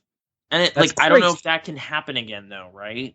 Because, like, everything's been spread out. Like, that's kind of the thing where it's like everyone can kind of find stuff that caters to their exact specific interests, but there's like smaller and smaller groups into there. So there are like super popular shows that I've never seen. So someone could quote like Supernatural or something, and I'd just be like, what is that? What are you?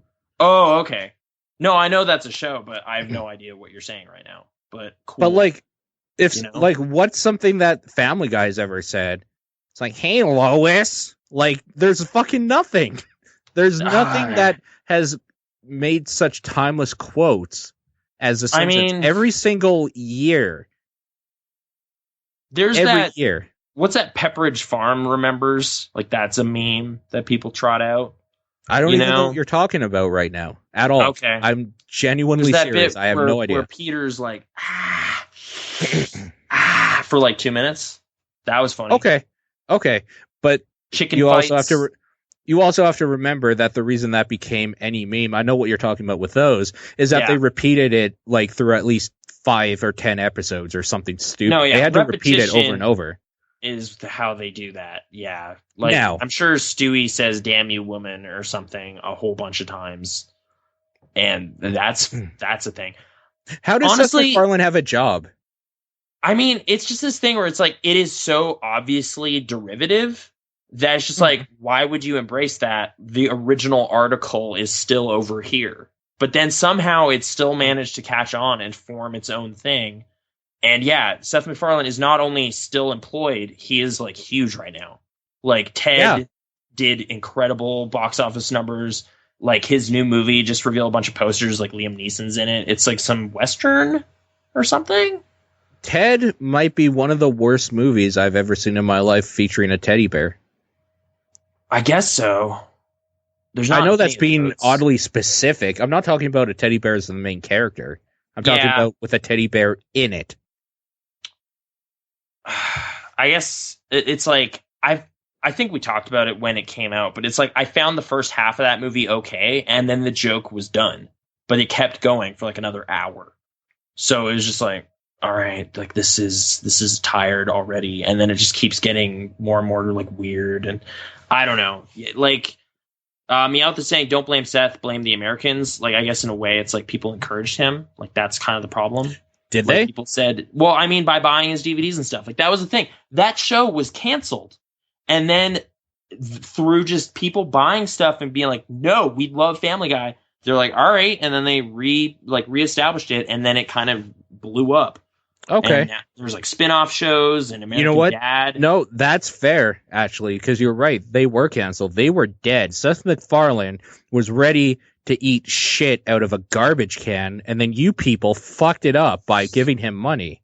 Yeah. When you give a Seth MacFarlane $1, you destroy culture for all time. I think that's how that saying you goes. reap what you sow or whatever. Like, it's like, you said we want this, and it happened, and that's fine, I guess. But honestly, like, that was the reason I kind of became discovered South Park and liked them, because they made that episode that just made fun of Family Guy and how it's written. And I was just like, oh, okay, good. Somebody out there gets it. I'm going to gravitate over here. But honestly, like, I don't know. I've been feeling more and more weird about, like, how do I feel about South Park now? Like, I haven't been watching it for a while. They're still legitimately funny, quite honestly. And Yeah. I think the thing I like about South Park is I don't think you'll find any animation shows out there that work as hard as they do to get a show done. Well, have you seen that it 6 days to air or whatever? Yeah, I did watch that. It's crazy. Each episode takes a couple days. I know. It's incredible. Like, they're always in crunch all the time, and that's how you get, like, as timely references as you do with that show. But I don't know if it was like, I then watched the episode that they made in that show, and I just thought it was like a really lazy Human Centipede joke. Like, it's just like, this is a kind of bad episode, but it's cool. Like, they threw it together in 6 days, but that kind of makes sense, you know? Like, honestly, though, like, with that episode in particular, I think when they're talking about it is funnier than when they actually, like, if you watch the standalone episode, you're kind of like, or whatever. But when you watch, like, the clips as they're putting it together, or, like, talking to Bill Hader because he's on the writing crew and the other writers and stuff, and they're, like, making the voices and all kind of laughing about it, is like, okay, I could see why this was made, is because they all thought at the time this was really funny, and I'm actually encapsulated in this moment where they're creating it, and now I think it's funny. But standalone, it's not very funny. That's the problem. It's kind of thing where it's like they're going so fast that, like, it's like they don't have a chance to second guess what they're doing. So it's just like their first draft is what you see almost, and that's cool because it's just like keeps them on their toes. Like, every time they throw something out there, like, it's kind of just, this just happened. Like, this thought just went through their minds, and now here it is, and that's cool and creative. But I don't know. Every now and then, one just totally misses for me. Like, it's just like... Have you seen the new season at all of South Park? No, I haven't. I'm seeing people say it's really great, but... There's a 3-episode arc that is a Game of Thrones parody with the kids. Okay. And the PlayStation and Xbox One, like, competition, the console wars. And that's pretty great. That's pretty great because they drag it out for 3 episodes, because that's exactly what... they do in Game of Thrones, where it's like, this big thing's happening, full season, it happens. Yeah. Sort of thing. Yeah. So they make fun of both of them pretty good.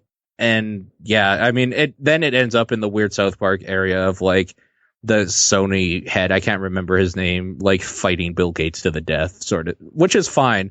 But, like, I don't know. It's just that weird build-up and the weird, like, inside jokes and stuff. I like that they do their research even. I don't think they're huge gamers or anything like that. They might be into Game of Thrones. I can't tell. I would assume they're pretty big gamers, just based on how many game-centric episodes have happened. They might be. Like 5-10 years. I also, they're making a game right now.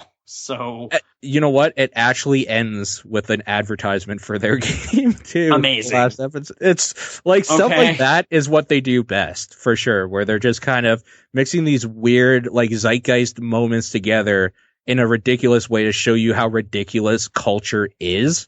Mm-hmm. And the reason why it's ridiculous is because these 8-year-old kids are acting it out in their backyard, sort of thing. I mean, it's just kind of dumb. Is the show readily available on, like, ComedyCentral.com or something? Like, can I... It is if you're blocking your IP or doing your VPN thing. So you'll be fine. I am doing that. So, okay. Cool. Because, I mean, for a long time there, I was watching most of it on, like, sketchy streaming websites. Like, it was like... I forget what it was called now. but it would whatever. It was basically like a free South Park streaming website, and Okay. that's because like every time I would click on the Comedy Central link, it was just a like picture of Phillips or somebody, and he was just like, "Sorry, Canada, it's not available." And you're just like, "Oh man, all right, well, I'm gonna go steal it then, I guess." Or like at the time I was working at Rogers, so I would like borrow DVDs and watch that. But yeah, I guess in that way they're uncensored when they're on DVD, which is weird. Like, because I'm still getting like the TV stream typically, so it's all bleeped and whatever, and then it's like you watch it on DVD, and it's a little more crazy. But yeah, no, it's still I liked that show quite a bit. I just kind of fell off. So I would say if you can, like maybe download or stream this season, it is surprisingly quite decent. It's not. Okay. It's not the quality of like the stuff we grew up with that like when it was fresh and kind of edgy. So it's not like got that going for it, but it's not as bad as some of the middling seasons have been either. Okay. So it's kind of a nice breath of fresh air, honestly. There's more Kanye West jokes in an episode. Okay. Yeah. Are you Hobbit. keen on the game? Are you at all interested in the video game? Absolutely not. The Stick of Truth or whatever? You're just like, no, I don't want to play that. No, but the reason for that is because I'm not keen on very many games anymore, my friend, at all. Okay. Other than that, Hearthstone? Are you still playing that? I haven't played Hearthstone in 2 weeks. Oh man. So just games are done then. I'll tell you why I haven't played Hearthstone in a couple weeks. They reset the ladder, and I was at a 12 or 11 rank, and now I went back to a 30. So I got to work my way back up the ladder for like ranked mode. But more importantly, it's open beta now. So like I'll play if friends want to play with me. But now it's kind of like, well, everybody has access to this, and I already had my month's worth of it. You know what I mean? Like everyone is like now getting in and they're super stoked. And then I'm just like, yeah, I know. I've been doing this for a couple months now. Like I'm done. This is old hat now, you guys. Like chill out. Because it's now this is a problem with any beta, really, is that like, and it'll be the problem when the game comes out. There's no new cards. They keep playing around with some of the cards, and that's fine, but they're like not making anything new to really dig my teeth into, sort of thing. That's what the problem is. That's really it. But you also have to remember, I'm at this point now where I have almost every card in the game, and like I've played a lot of that game. So it's had more than enough of my time. Now it's time for other people, I guess. So yeah, I don't know. You're very quiet right now. Sorry, I'm just replying to the chat. Okay, that's a shame, I guess. I don't know. Like, no, it's not, because I had my time with it, and when they start adding more stuff in, when the game is not being worked on for stability and it's being worked on for content, I will definitely be back in there right away. It's just for now, it's in a lull. That's it. Oh, okay. Like, yep. But just generally kind of the malaise about video games, like, I don't know. I kind of have had that periodically where it's just kind of like, what should I play next? It is a periodic thing.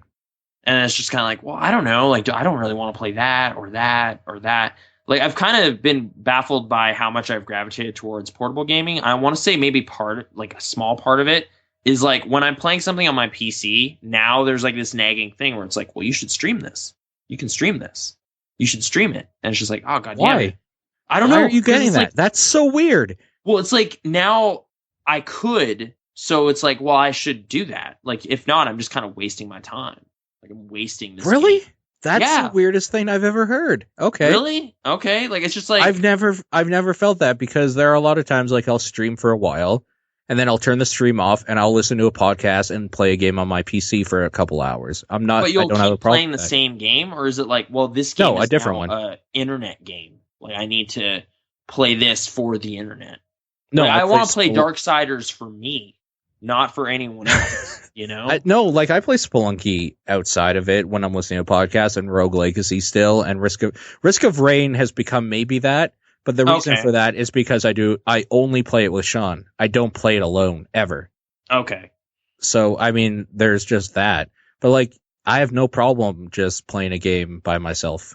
Well, I think I'm kind of like just trying to figure out what am I doing with streaming? Like, is it like I should be an expert at this game and then I show it off? Or is it like I'm fumbling around with this thing, if you want to watch, cool, and then it's just me like fucking up in Far Cry or something? Like, it's just like, is that okay? Or is it like, nah, it's a waste of time. Like, you shouldn't even do that. Lately, I've been streaming me playing Mass Effect 2 again on Insanity for whatever reason. I've done it before.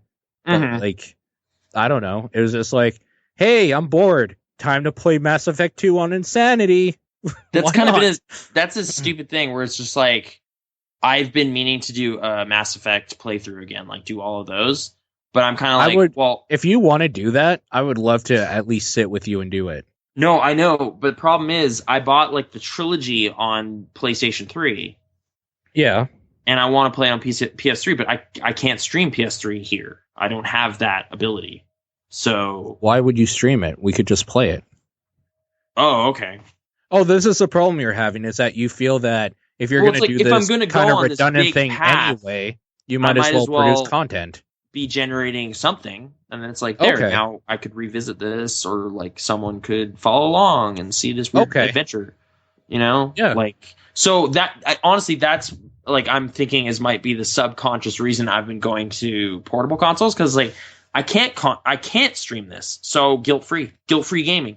I'm just like, yeah, I'm jamming out, doing all this stuff, playing hours and hours of Lumines, and no one can ever know.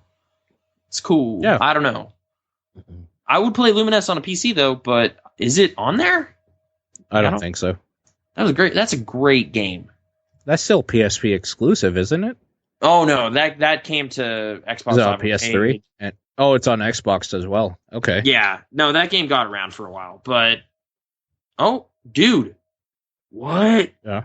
Oh, is it on there? Lumines is on the PC, son. Oh, I'll buy it right now. Base and advanced pack. Add to wish list. Wait for that sale. Woo! That's the new way. That's the new way. That, Jason Rohrer might disagree, but that's how we do it. I have a crazy idea for you. Yep. How would you feel about playing Pokemon on a stream? So then you can emulate it, and then you can. That's getting sketchy, right? I don't want to. Is it? I don't want to encourage thievery from Nintendo. They need our money more than ever, Paul. Why would it be thievery? Just buy the game and then play it on emulator to stream it. Or is that okay? You want to keep that save file? Maybe. Yeah, you can legally have ROMs of games you own. For sure, that's not like a gray area. I don't think it's a gray area. I'm pretty sure that's a legal thing. I think the only problem is you might have to rip the ROM yourself. As a backup copy.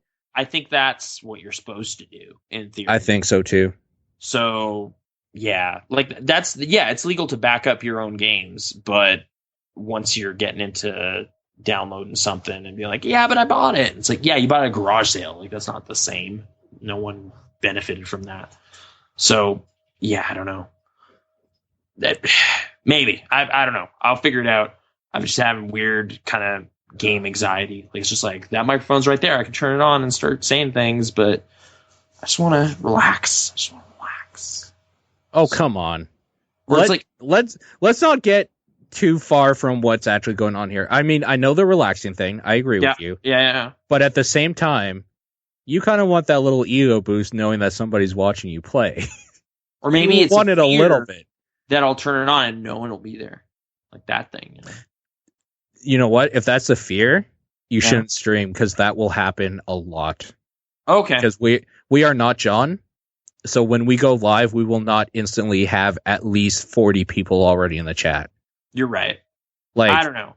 The fact that we've been going on for a couple hours now and we now have 10 listening to us, although I think that includes you, so like 9, that's huge for us.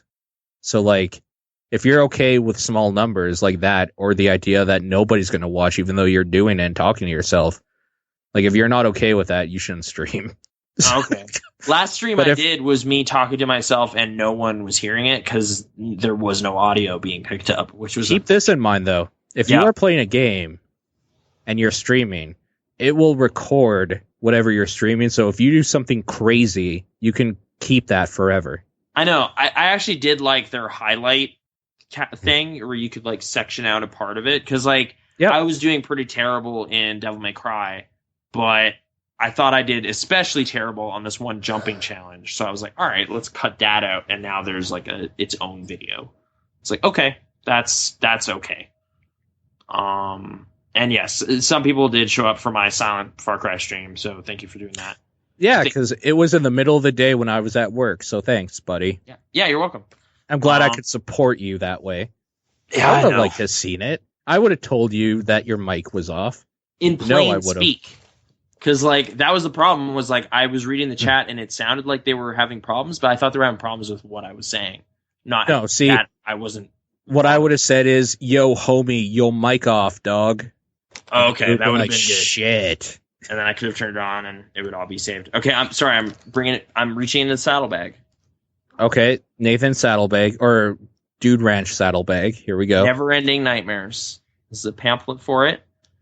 This was that Kickstarter game by the guy who made that weird rhythm game. Can I say something quickly while we're doing this, while you started?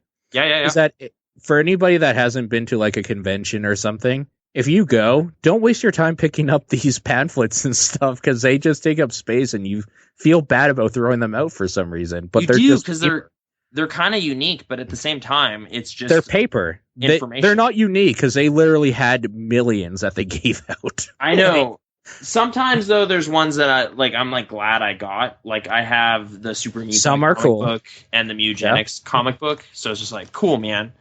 The I comic have books are cool. I have 2 of the Never-Ending. See, so that's silly.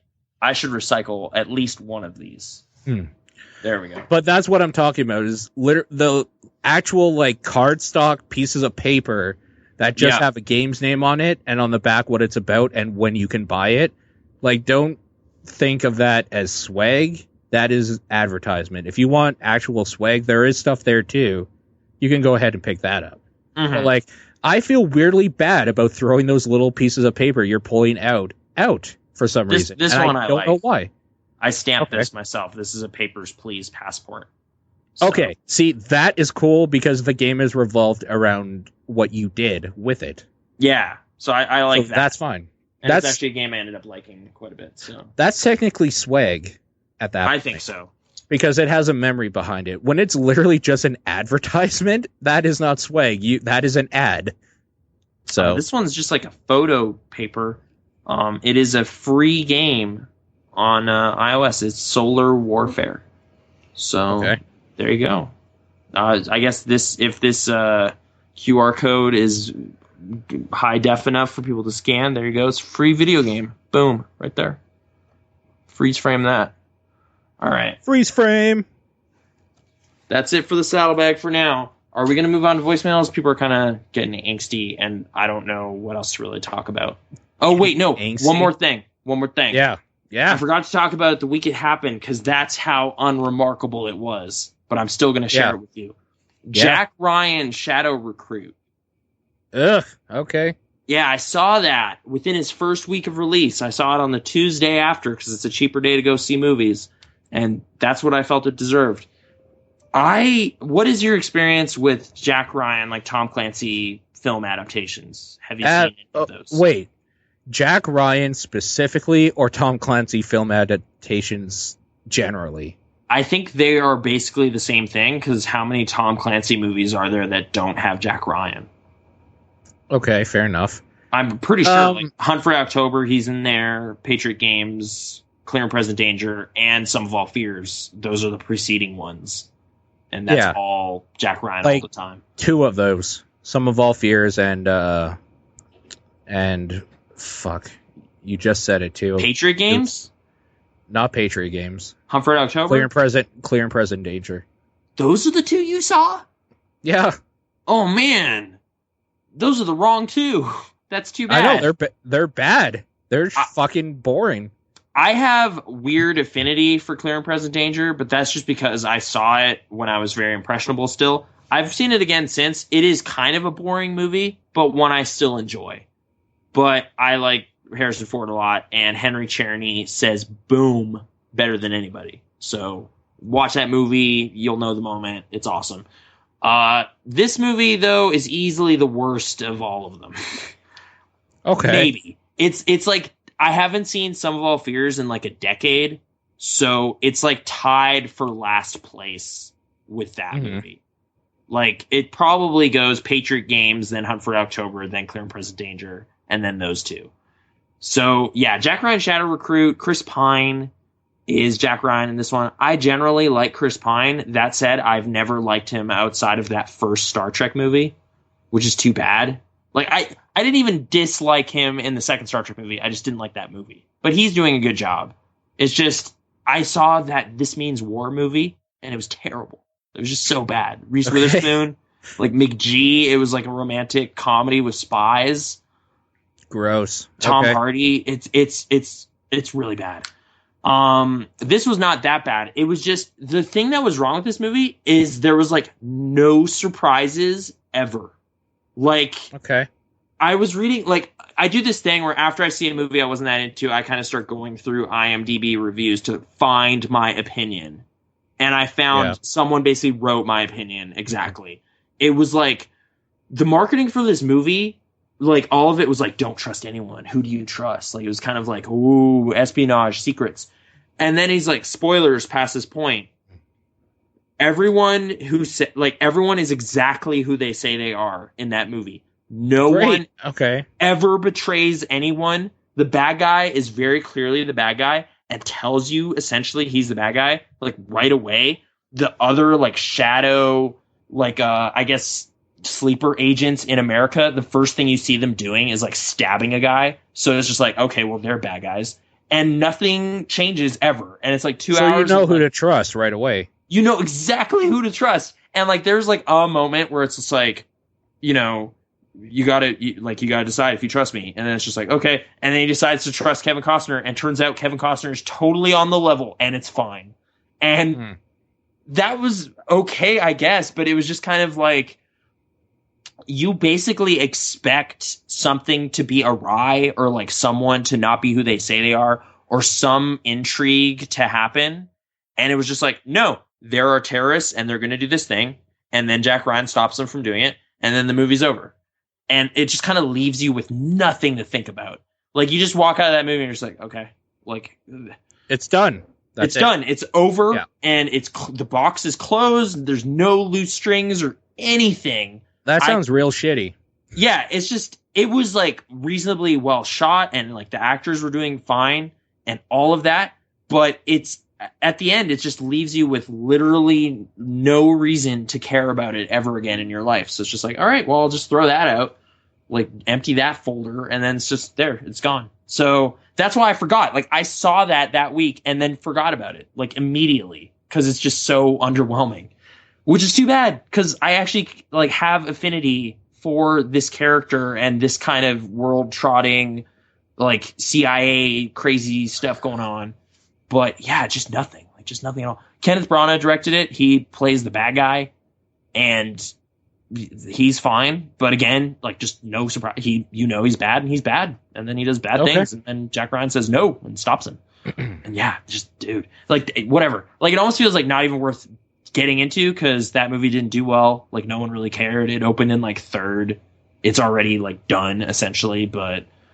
Yeah, I think it's just like I felt weirdly beholden to like at least mention it because I am actually a fan of the franchise. So, yeah, just watch Hunt for October and Patriot Games. Just like those are good movies. I think I remember them being good, but maybe I should watch them again and make sure. But yeah, there you go. Okay, movies. Let's move on. Completely unremarkable. Unremarkable. I talk about unremarkable stuff. Exciting. Yeah. But yeah, I guess just don't waste your time. Like I just saved you like 2 hours. You just listened to me for like 5 minutes and I saved you some time. So there you go. Oh man.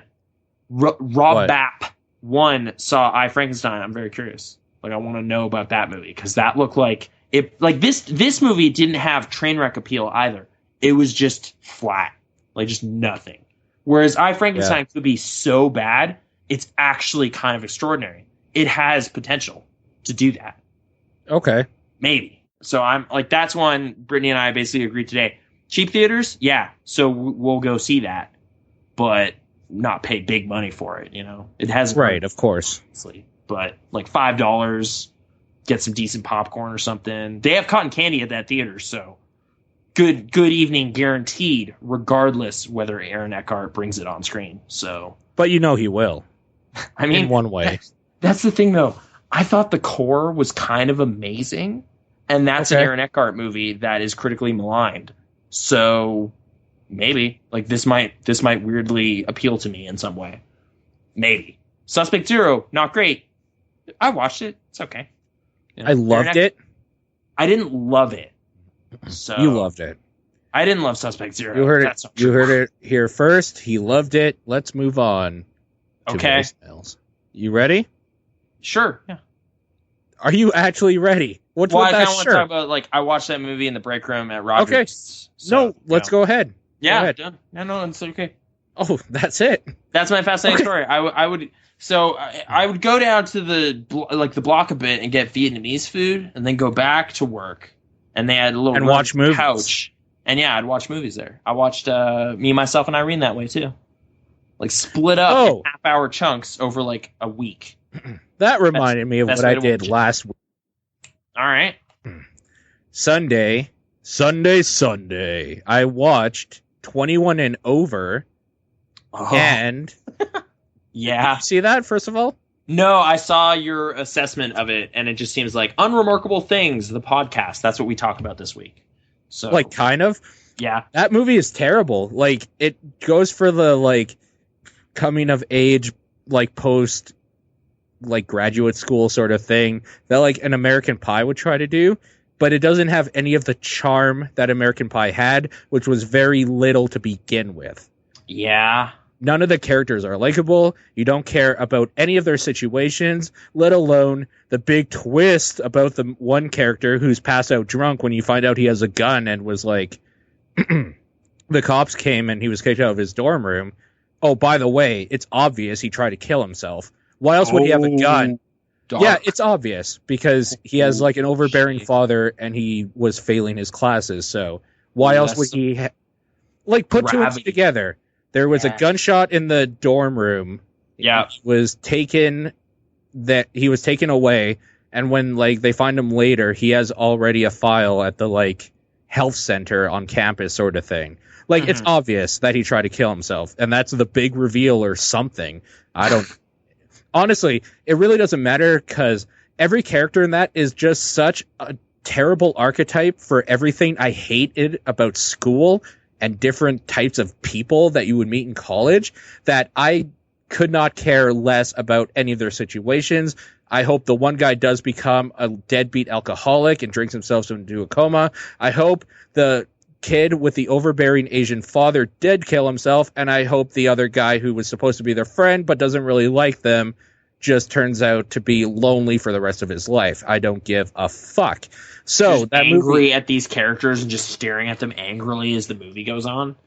it's just aggressively not good. Like they're don't try to do anything good. They have a few gags in there that you're like, okay, and then that's it. Like whatever. It's completely unremarkable. I don't want to talk about it anymore. 21 and Over. Go fuck yourself if you like it. Now the next movie I watched, I know there's a review for it on our site, so and I'm pretty sure he loved it. No, I think he kind of like liked an aspect of it or something, so he focused on that. But He liked yeah. one aspect of it.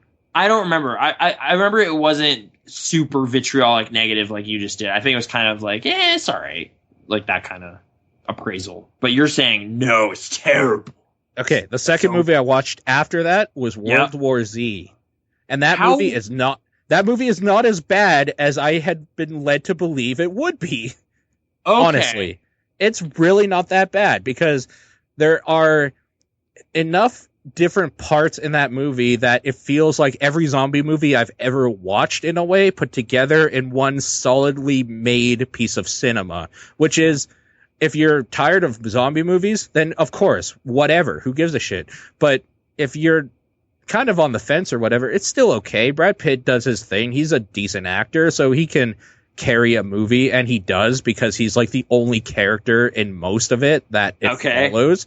They have the part where you actually try to care about his family a little bit, because this is what the problem is that 21 and over doesn't have the 5 minutes.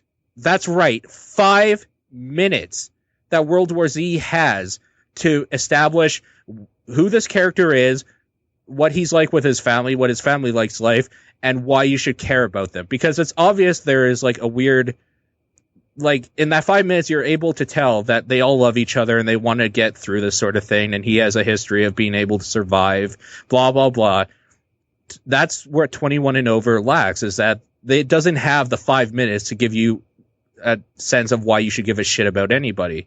Okay. So it felt okay when there was like tension there with his family or whatever. When they're safe, then it becomes a kind of one-on-one like globe-trotting adventure to find out where patient zero is, which I found was kind of cool, going to these different places and like talking to different people and stuff. And then they find the big breakthrough that's like, well, we don't know how to cure it, but we know how to kind of just like live with it, sort of thing, and fight it. But they still do the thing where Brad Pitt does what every single Navy scientist and everybody working in the whole world couldn't do, and he figured out a way to basically save humanity. Really? That is like so single-handedly? That's so fucking stupid. Did you watch it? It's not like he's witness to it. He actually makes it happen. Like, can I tell you what's going on or no? Whatever. I'll respect your decision either way. No, dude. Like, I mean, it's kind of this thing where it's like everyone I've heard talk about this movie basically says either what you just said, where it's like, it's not as bad as I thought it was, or they really like it. And I'm like, I don't know. I don't know what to believe anymore. I'm going to continue kind of not caring. So I don't care very much. So you can go ahead. I guess. Okay. Alert for everyone. World War Z. We're going to spoil the movie, and then we're going to talk about the very end of The Last of Us. So get ready, double shot, spoiler time. Go. I would prefer not talking about the end of Last of Us. I'm still playing through it, kind of. Oh shit. Okay, good. I was about to. Okay. Whoops. Were you actually about to just? I was about to just drop a one sentence, boom. So I won't do that. Okay. Dudes get shot. Okay, so in World War Z, they don't know what is like really causing. They know it's like a viral infection of some sort or whatever, but they don't know how to fight it, like with vaccines or anything.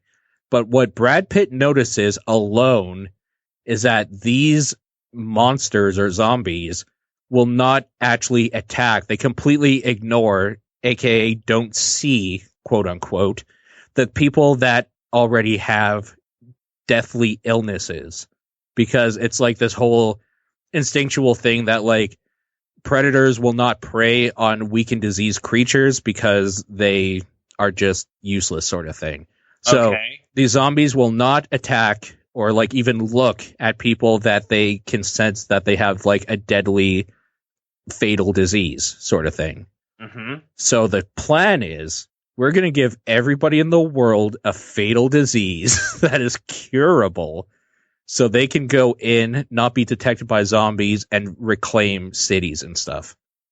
So he single-handedly comes up with this idea, tries it out himself in a last-minute, like, epic moment sort of thing, where it's like, well, he has to do this, or either way he's going to die, so he might as well try it, sort of thing. And he just happens to have like a bag of malaria or something. Like, no, he's at the World Health Organization sort of thing after a plane crash that he survives. Anyways, okay, that's actually the other thing I want to ask you about. But go ahead.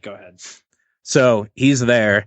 They come up with this idea, and they're like, I don't know, it might work. The problem is the wing where we keep like these diseases quarantined, sort of thing, and like a freezer is covered in zombies. So like they go in as a team, everybody else gets out except him. He's trapped in there, but he's in the room with the stuff. And then it's kind of like, well, I'm going to use this because if it doesn't work, I can't get back and I'm going to die anyways. If it does work, then like whatever, I'm going to get back. Either way, there's a chance of dying. So what are we going to lose? Yeah, And then yeah. it works. And then it Of course works. it does. Yeah. So it works. He single-handedly came up with the idea, tested it, and started and like called the people to implement it immediately. Amazing. He single-handedly saved the whole world. Good job, Brad Pitt. You did it. You did it. That is a dumb ending. That was kind of Sean's issue. I remember him saying is like Brad Pitt is invincible, and it's kind of annoying. And the plane crash thing you just said sounds incredibly dumb. Like it's just like. Do you want to know about the plane crash? Everyone dies. Brad Pitt walks away from that accident. Do you want to know about the plane crash? Yeah. Okay. I'll tell you about the plane crash. Zombies like start attacking on board. He takes a grenade. He throws it. Destroys the plane mid-air. It falls, and he wakes up in his seat still buckled. What? And everyone else is dead? Except for the one person he was with. Everyone else, every single other human being on that aircraft was completely obliterated. Like via airplane crash, or they all got eaten or zombified? Like the person behind him sort of thing was dead, obviously. Stupid. Okay. Yeah. That's pretty dumb. That's pretty dumb. I get okay. Last thing. Does the thing that kind of put me off from the trailers was like the ants kind of swooping around thing the zombies do in this movie. It looks like they kind of just swarm. Did that effect look okay, or was it kind of weird? It actually looks okay, but it's kind of gross.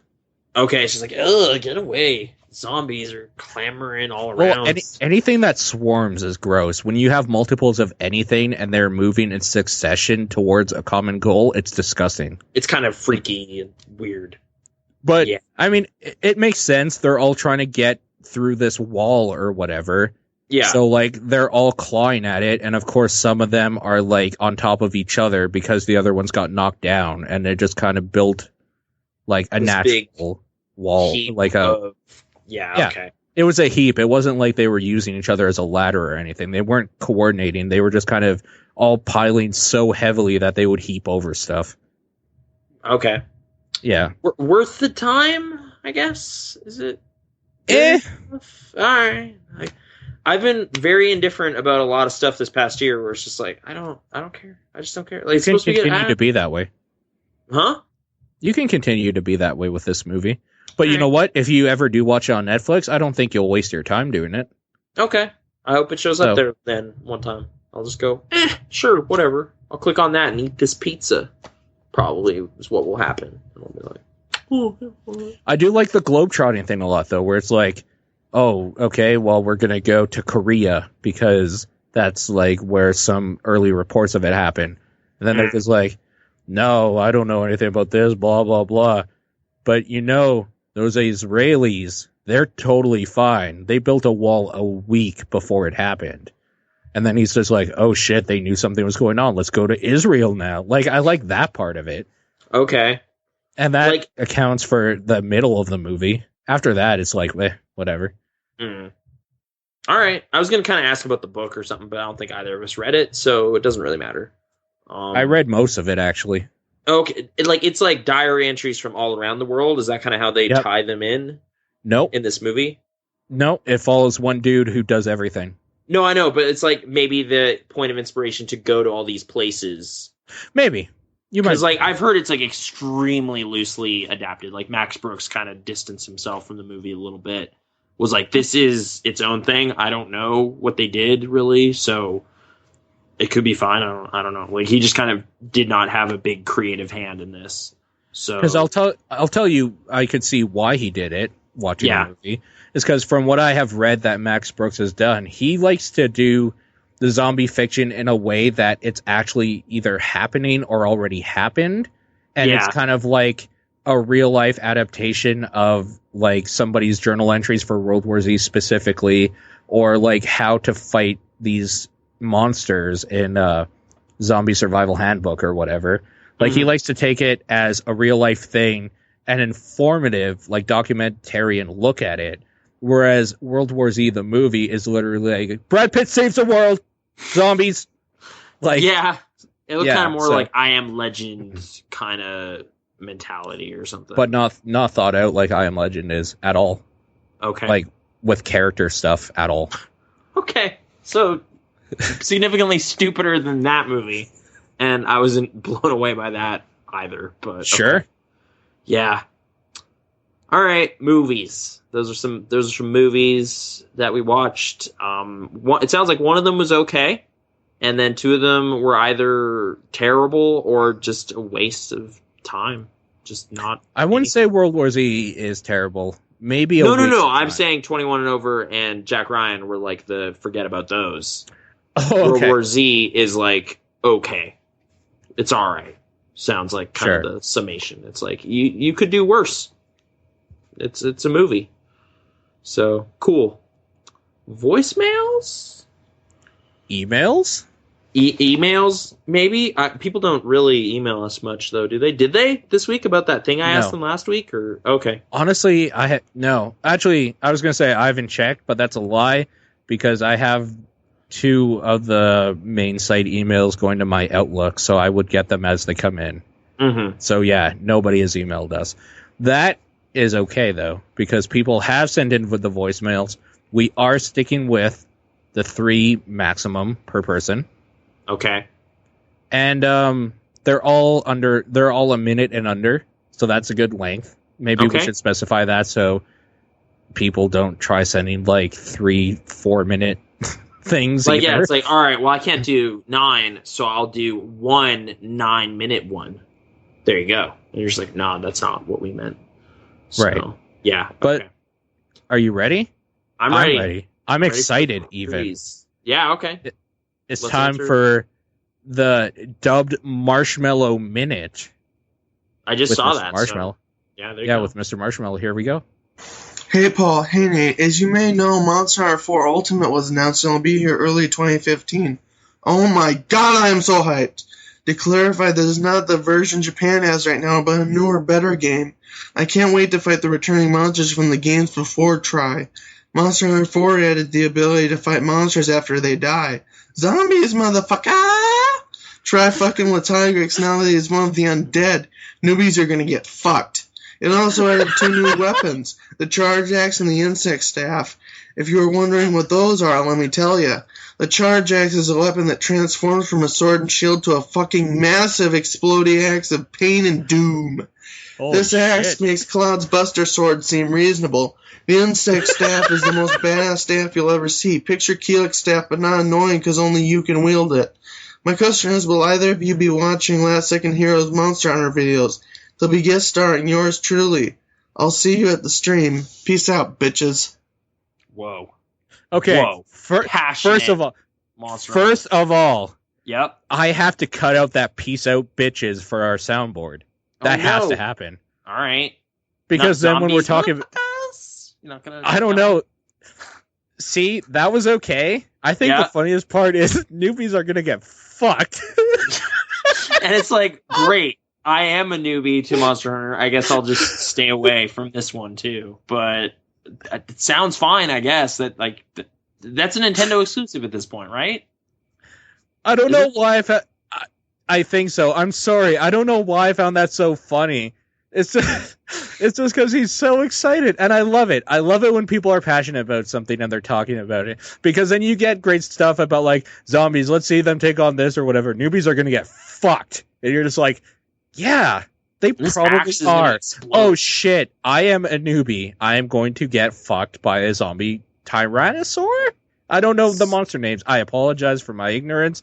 I will be watching Last Second Heroes videos only because you asked me to. There you go. And I'm assuming that's a Try Ultimate or whatever, right? Like that's I'm guessing so. that's a big one. I mean, if they wanted to, they could showcase it on vid.pixel-response.com as well. Mm-hmm. That's always an option. I don't know. I'll take a look. I can't speak for you, obviously, but About take a Monster look. Hunter or about the stream specifically? about the videos that they're Okay. putting up. I mean, maybe like see what Monster Hunter is all about. Like, just be like, what is this? What should I play this? I don't know. I've been like vaguely. I like fighting big monsters, because I like Shadow of the Colossus, but that hasn't transferred over to like Lost Planet and stuff. Like just the way Capcom does some of this stuff, I don't know. I still think Dragon's Dogma is going to be my window into that mentality. But yeah. Anyway, yeah, Monster Hunter is crazy. I don't know. When is the stream? Do we know? It's not a stream. It's YouTube videos. Oh, okay. Well, that's easy then. Yeah. All right. Yeah, exactly. Like if it was a stream, that's harder because I might not be around. It's like, but like since Thursday it's videos, night, 6 p.m., 4 hours of Monster Hunter. It's just like, oh man, I don't know. But well, okay. But since it's Bite-size, videos, why not? We can watch them whenever. Little monster, just sit down with that pizza I keep talking about and watch a video. That could happen. Newbies are going to get fucked. Marshmallow 2014, written in the quote dictionary. Mm-hmm. Okay, let's move on to the next question. Here we go. Hey Paul, hey Nate. My model kits still haven't been shipped. Fucking back orders.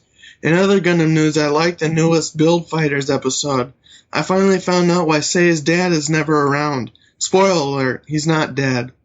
Isla totally has the hots for Reiji. There was also a new video showing some of the new MS that will be in Extreme versus Full Boost for PS3. Shin Matsunaga and Johnny Ridden and their high mobility Zakus are in. So I don't hyped. understand a word you're There's saying. always new Gundam stuff happening. My question is, when the hell are either of you going to watch Gundam? You can watch Gurren Lagann because fucking flies are suggested, but when I, the greatest mod in the history of mods, suggest you watch something, you're just like, meh? I'll see you at the stream. Angrily. You can watch Gurren Lagann because fucking flies are suggested? Damn, shots fired heard around the world. That seemed like a question Brittany should be asked because I didn't understand a fucking word he said. Like specifics about Gundam, yeah. I clarified some stuff because like the chat was asking about Brittany's Gundam figure last week, and I was like, did you watch the show? She's like, oh yeah, like Gundam Seed and all this. So she's seen a bunch. I don't know if she has them, maybe. So I could conceivably watch Gundam at some point. But that could happen. I'm more interested in Evangelion, though, personally. But let me get this straight. She would understand what he means when he says... Oh, hey, Nate. My model kits still haven't been shipped. Fucking back orders. In other Gundam news, I like the newest Build Fighters episode. I finally found out why Seiya's dad is never around. Spoiler alert, he's not dead. Isla totally has the hots for Reiji. There was also a new video showing some of the new MS that will be in Extreme versus Full Boost for PS3. What the fuck does that mean? It's very specific. It's like if you're talking about very specific lore from a show. Like, it's just, if you haven't seen it, it makes no sense to anyone, right? So it's just like, man, that part where Aaron caught the cannonball, it's just like, what are you talking about? But see, like, what I'm asking you is that, would Brittany be able to conceivably listen to that and be like, I'm with you, bro. I know. Unless it's, if it's a recent Gundam series, probably not. But maybe, unless some of the characters are the same, I don't know. Maybe. So, as far as Mr. Marshmallow is concerned, she's probably a better fit for this show for what he's interested in than you or I. For like anime consultant, maybe, yeah. So, fair enough. But I'm trying. What was the first bit? Like some back order, like a toy wasn't shipped or monocle. That's what I kept. Hearing. dude. Like, I don't know. Don't even talk to me about back orders and stuff not being shipped. I waited 2 weeks for a fucking shirt with Nathan's face on it. So I feel your pain, brother. I get it. But I think his question is, when are you going to watch Gundam? It is so far on the backlog of stuff I'm interested in anime that I'm going to say conceivably not within the next 2 years. Wow. Well, just give it to him straight. Just be honest. Just like, probably not soon. Just because I've had so much time to do it my whole life, because they used to rerun that shit a lot on TV up here, and I always turned it off. I just wasn't interested in it at all. So it's very conceivable I will probably never. Yeah. I mean, there's stuff like have vested interest in that I haven't checked out. Like, there's a Persona 4 anime. I love that game. Haven't watched it yet. So... yeah. And that's the thing. There are other animes people have recommended to me that I've looked a little bit into, and they seem way more in like touch with what I'd be interested in than giant robots. That's just the thing. Yeah. I like that, you like Pacific Rim a lot, though. So I like Pacific Rim a lot, but that's because that's basically Godzilla. Okay, so you're more Godzilla affinity than robot affinity. Because those robots in that movie are basically like just giant mechanical monsters Yeah. fighting other monsters. I don't care about seeing robots fighting robots. It's the same reason why I honestly have never cared as much about Transformers as anybody, it seems, ever. I was saying this. Yeah, Mhm. sorry. No, I'm go ahead. actually a little bit curious about some of the recent video games because I've heard they're kind of cool. Okay, so And it's I want to play Fall of Cybertron. Like, I want to play it. Like, that'll happen. But it'll be a while. But, yeah. Just I don't know which game it is I was playing. I was playing, I think, War for Cybertron. One of them. That was Today. the preceding one that was supposed to be pretty good I as well. was playing that one. It is less about robots to me and more about a mechanically very well done third-person shooters where you can turn into a car. Yeah, sure. Yeah. That's great. Like, why not? This is what Transformers has always been to me, is that it was great as toys because you would play with it like a robot and you would like destroy buildings or play with your monster figures as well. But then it would also become a fire truck and you were now a firefighter. It was two toys in one sort of thing. Yeah. And like the notion of just you hit a button and then you drive out of there, that sounds like it could be fun. Like fun to do in a game. Yeah. So I kind of want to check that out. Like if that's my window into the Transformers lore, fine, I'll take it. But I just want to play fun video games and it looks potentially cool. I'm going to say play War for Cybertron. It is surprisingly very well made. Okay. Really well made. It's actually very good. For someone who doesn't care about the lore. Oh no. We lost Nathan. I think. I can't tell, actually. I'm seeing if anyone in my library has that. I do. But you're not showing up in here anymore. Okay, we got to get that fixed. We do. Anyway. Let's move on to the last Mr. Marshmallow voicemail. Here we go. Hey Paul, hey Nate. Meowth was happy you streamed during the day, but I'm not. What the fuck, Krasner? Why can't you stream at night like a normal person? Some of us need to sleep. How the fuck do you expect me to be up at 2 p.m. when I'm still up at 4 a.m.? Anyway, now that is out of the way, I have separate questions for you two. Paul, are we ever going to see you and Aaron play a co-op game like a few nights in a row? I like Aaron. She's cool. Okay. I guess I'll answer that first. Oh, you paused it? Okay. Like, maybe. She doesn't like video games as much as I do.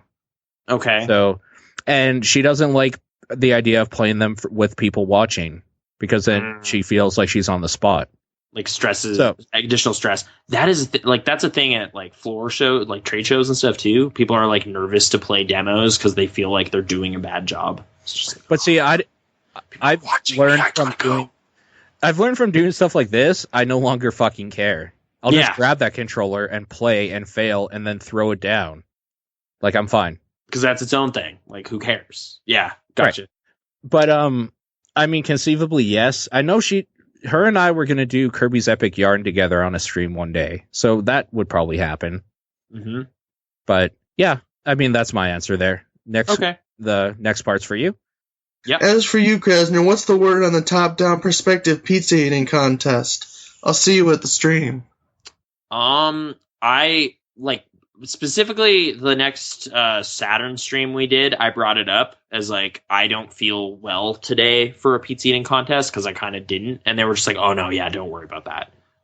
John did eat pizza that day before the stream, but it wasn't really a contest setting. So, who do you think would win between you three? Because I know Sean wouldn't, just because like he just get grossed out, kind of. Well. Okay, let's imagine for a second that we live in a world where Sean, probably the healthiest dude I talked to ever, would eat a shitload of pizza for an internet contest. Let's live in that world for a second. Yeah. The stuff he eats is healthy stuff. He's very active, all that stuff. His body could not physically handle that much disgusting garbage piled into it. Right. Whereas, like, John and I maybe have built up a tolerance. Like, I don't know, honestly. I know John eats a lot of pizza. He likes pizza a lot. I'm gonna admit that, like, it means tangentially related, but I feel it's like within the same ballpark of food choices. Within the last 2 weeks, I've eaten 2 sacks of salt and vinegar chips, both in one sitting, because that's just what I do. How much?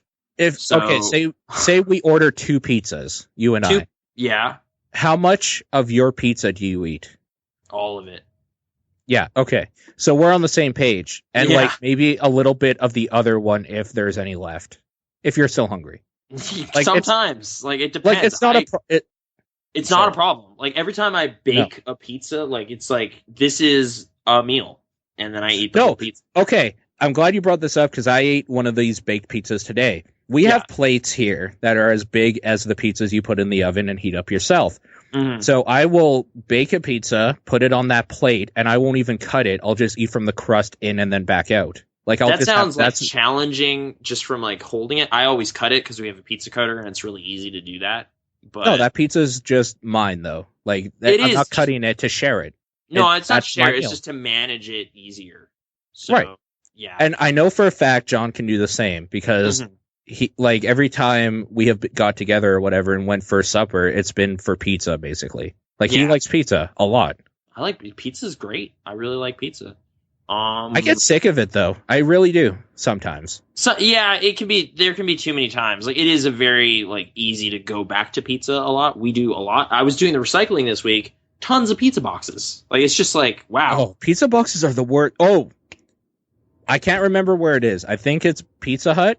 They have this big box menu or combo thing or whatever. Mm-hmm. And they give you like 2 pizzas, a thing of wings, a thing of bread, and like a cheesecake after. And it all in one box. It literally comes in this giant box, and it's the biggest pain in the ass to throw out because there is a big box, and inside that box is a box for each pizza, a box for the bread, a box for the wings, and a box for the cheesecake. So it's just a box of boxes. It's just a dense cardboard mass that you need to somehow fit into a recycling bin. Yeah. You can't. It doesn't fit in the recycling bin without breaking it in half. I've had to like cut up stuff and like crunch boxes to get them in there.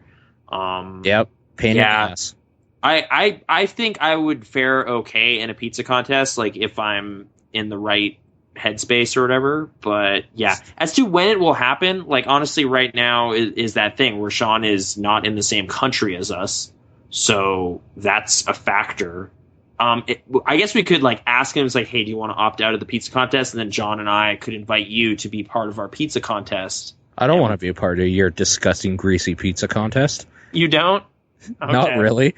I misread our discussion as interest in pizza for professional eating contest. No, do not get me wrong. I like pizza. Yep. I will not eat it professionally because, for one thing, if I lose, I'm going to be the source of ridicule for the rest of time. If I win, I am going to feel like shit and probably throw up. Yeah. So either way, I am not winning that contest, and I'm not taking part of it. What I will do is I will sit there while you two do it, and I will film it, and then eat whatever is left over. Okay. Casually. I mean, I just think to Mega 64's Christmas tradition of eating until you're sick. No, don't. It makes me sick every time. Every year, I get sick at Christmas because of them. I only listen to the audio version, and I think that's better, but you're still hearing just like your imagination is filling in blanks, and it's just like, I don't know what's going on. I don't like that. That's gross sound. Like, yeah, it's something. But yeah, like I don't ever want to eat to that level where I like am ill physically, like, you know? So yeah, it's probably a bad idea. I don't know when that could conceivably happen, but it's still, thanks for reminding us.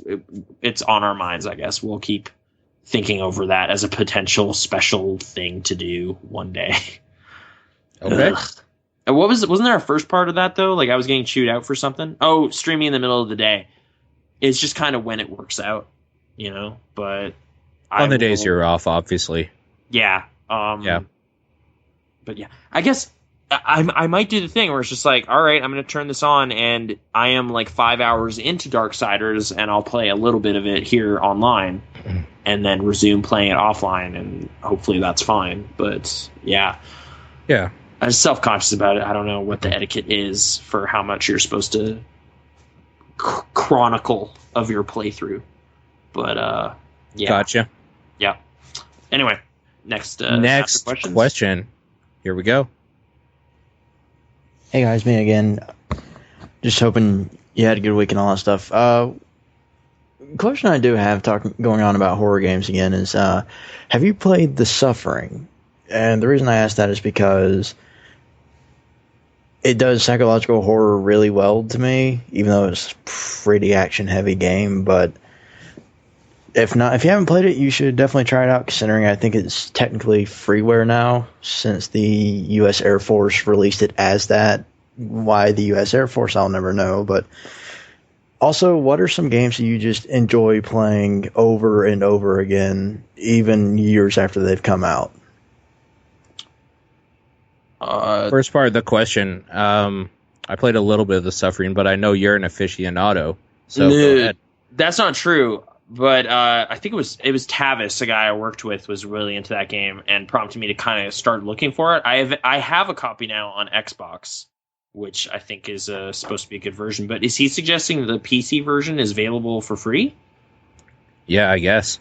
Because if that's the case, like I will easily download that and check that out. I've been curious about that game for a while. The things I remember hearing about it is like the blood from your enemies would stay on you over the course of that game or something. And you're this dude, Torque, who is in prison in the 50s, and there's a lot of cursing. That was a Midway game, right? I think so, yeah.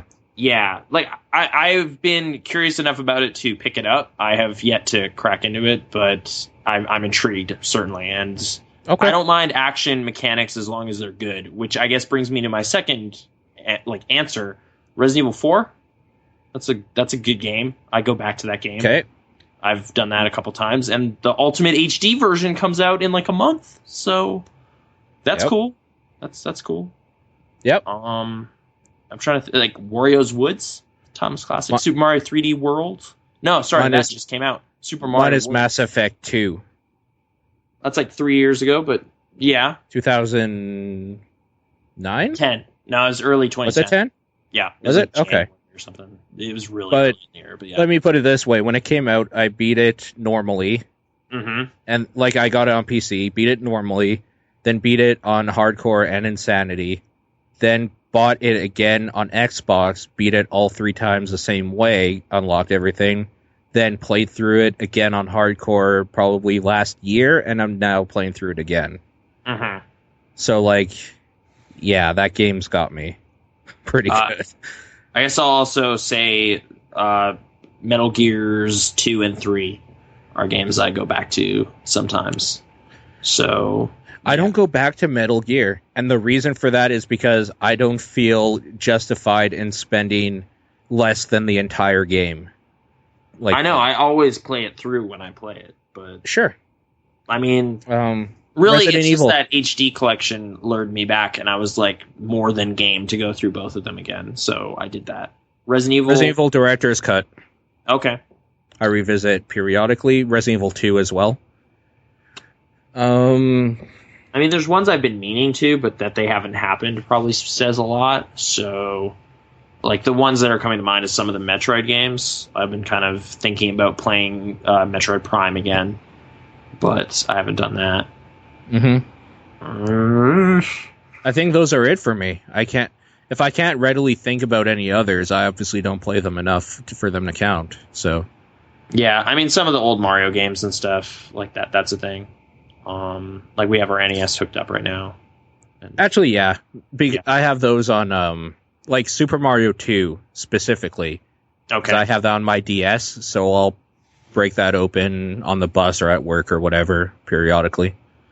And I guess every now and then there's kind of a Zelda thing where like I'll just play one, and it might not be the latest one, it might be an older one. I don't know. They all kind of fill the same void. So it's just like I want to play some Zelda, and then I'll grab a Zelda and play it. So yeah, those games. Those are some games. But yeah, I'll check out The Suffering at some point.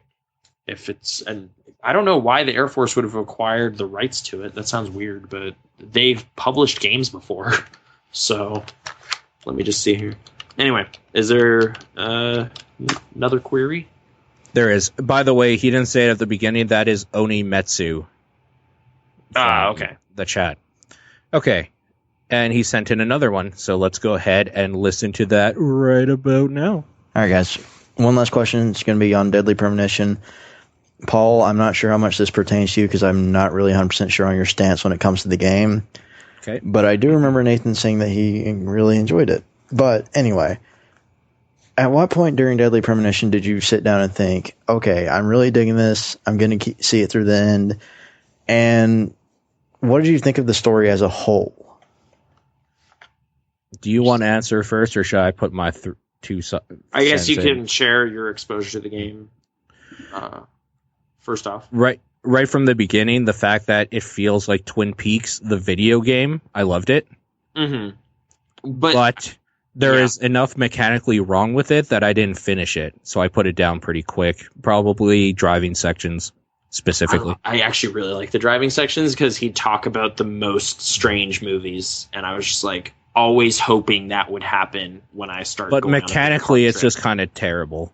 Oh, it's like the collision and like the way your car handles and stuff. That said, though, again, counterbalance, there's a windshield wipers button, and I loved that. You're right, and that is really cool, actually. Like there was things like where it's like, oh, there's actually turn signals. This game finally did it. Amazing. Like there are things where it's just like I am so ready to overlook how bad this plays because it's like going for weird stuff that I want it to do. So I think the point where I was like, it's really early. Like it was either the first time I saw like the pause menu and just how weird it is really weirded me out. Like it was just like there's that deer head. Yep. And it's like looking at like it just creeped me out. But I don't know. It's like really early. It's like either like when I'm approaching the town and there's just this huge section where you just have to like run along the side of the road and that's what you're supposed to do. And it's just like, this is so weird. Like, this open world is weird. But I think the point where it got its hooks in good was at the hotel. Like, the cutscenes there where it's like you're eating, like, the coffee stuff and also you, like, the weird kind of giant long table and you're talking to this lady. You're talking about the, like, literally, like, 10 minutes after the tutorial opening sort of thing. Yeah, tutorial, get to town, get introduced, you're at the hotel. Like, so pretty quickly. Like, pretty quickly, I was really caught up in just how weird that game was being. And, like, once it started making, like, right. No, yeah. It was like, I tweeted something or, like, said something somewhere about how it was reminding me of the tone of An American Werewolf in London. Okay. Like, I was like, it's like serious but goofy like that. And then, like, in the next chapter of the game, Francis York Morgan mentions that movie. And I was like, holy shit, I am on the exact same page as this game. This is the greatest. And I was just like over the moon excited. It hit it big with you. Yeah. Like, I mean, I totally acknowledge all sorts of stuff. Like, graphically, that game has so many amazing problems, but I don't care. Like, it just does not matter. Sure. So, yeah, I still really like that game. I mean, I have the director's cut. I'm, like, ready to play it at some point. Like, I've played through the whole game, and then I've gotten, like, maybe a quarter into it again on Xbox, like, going for achievements and stuff. Yeah. But then, like, I've kind of just stopped using that console a lot. It might have honestly been Skyrim or something that interrupted me. Like, I was like, yeah, but no, that game's really cool. Was there a more kind of specific question about it, or was that it? That was kind of that was it. Yeah. Okay. Yeah. No, that game got me good.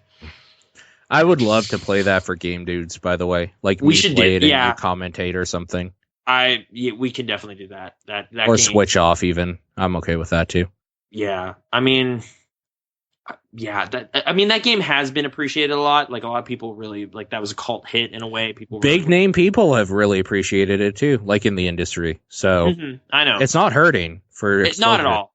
So that said, I don't know if that. Oh no, there was a specific question. It was like, how do you feel about the story as a whole? Yeah. Okay. I will say, like, not getting into exact specifics or whatever because you haven't seen all of it, but like Talking about the tree thing or something. yeah, I mean, I was okay with like pretty much all of that. I kind of didn't like the final boss battle stuff, like kind of when it is revealed who's behind it. I was maybe a little underwhelmed by some of that stuff. I was just like, okay, like all right. So like the payoff, like there's stuff towards the end of that game that I thought was like really awesome, like narratively, like switching perspectives and stuff. There's some cool stuff, but the actual like final hour of that game left me feeling a little bit cold. So it has some issues, but the most of the stuff you're doing, like investigating different murders and stuff and just kind of going from case to case and just generally interacting with this town, I thought was really great. So yeah. It's still something though. It's still quite the thing. It is still quite a thing. Yeah, actually, did I talk about like how 2010 is the year, really? The best year. We talked about it before we went live last week.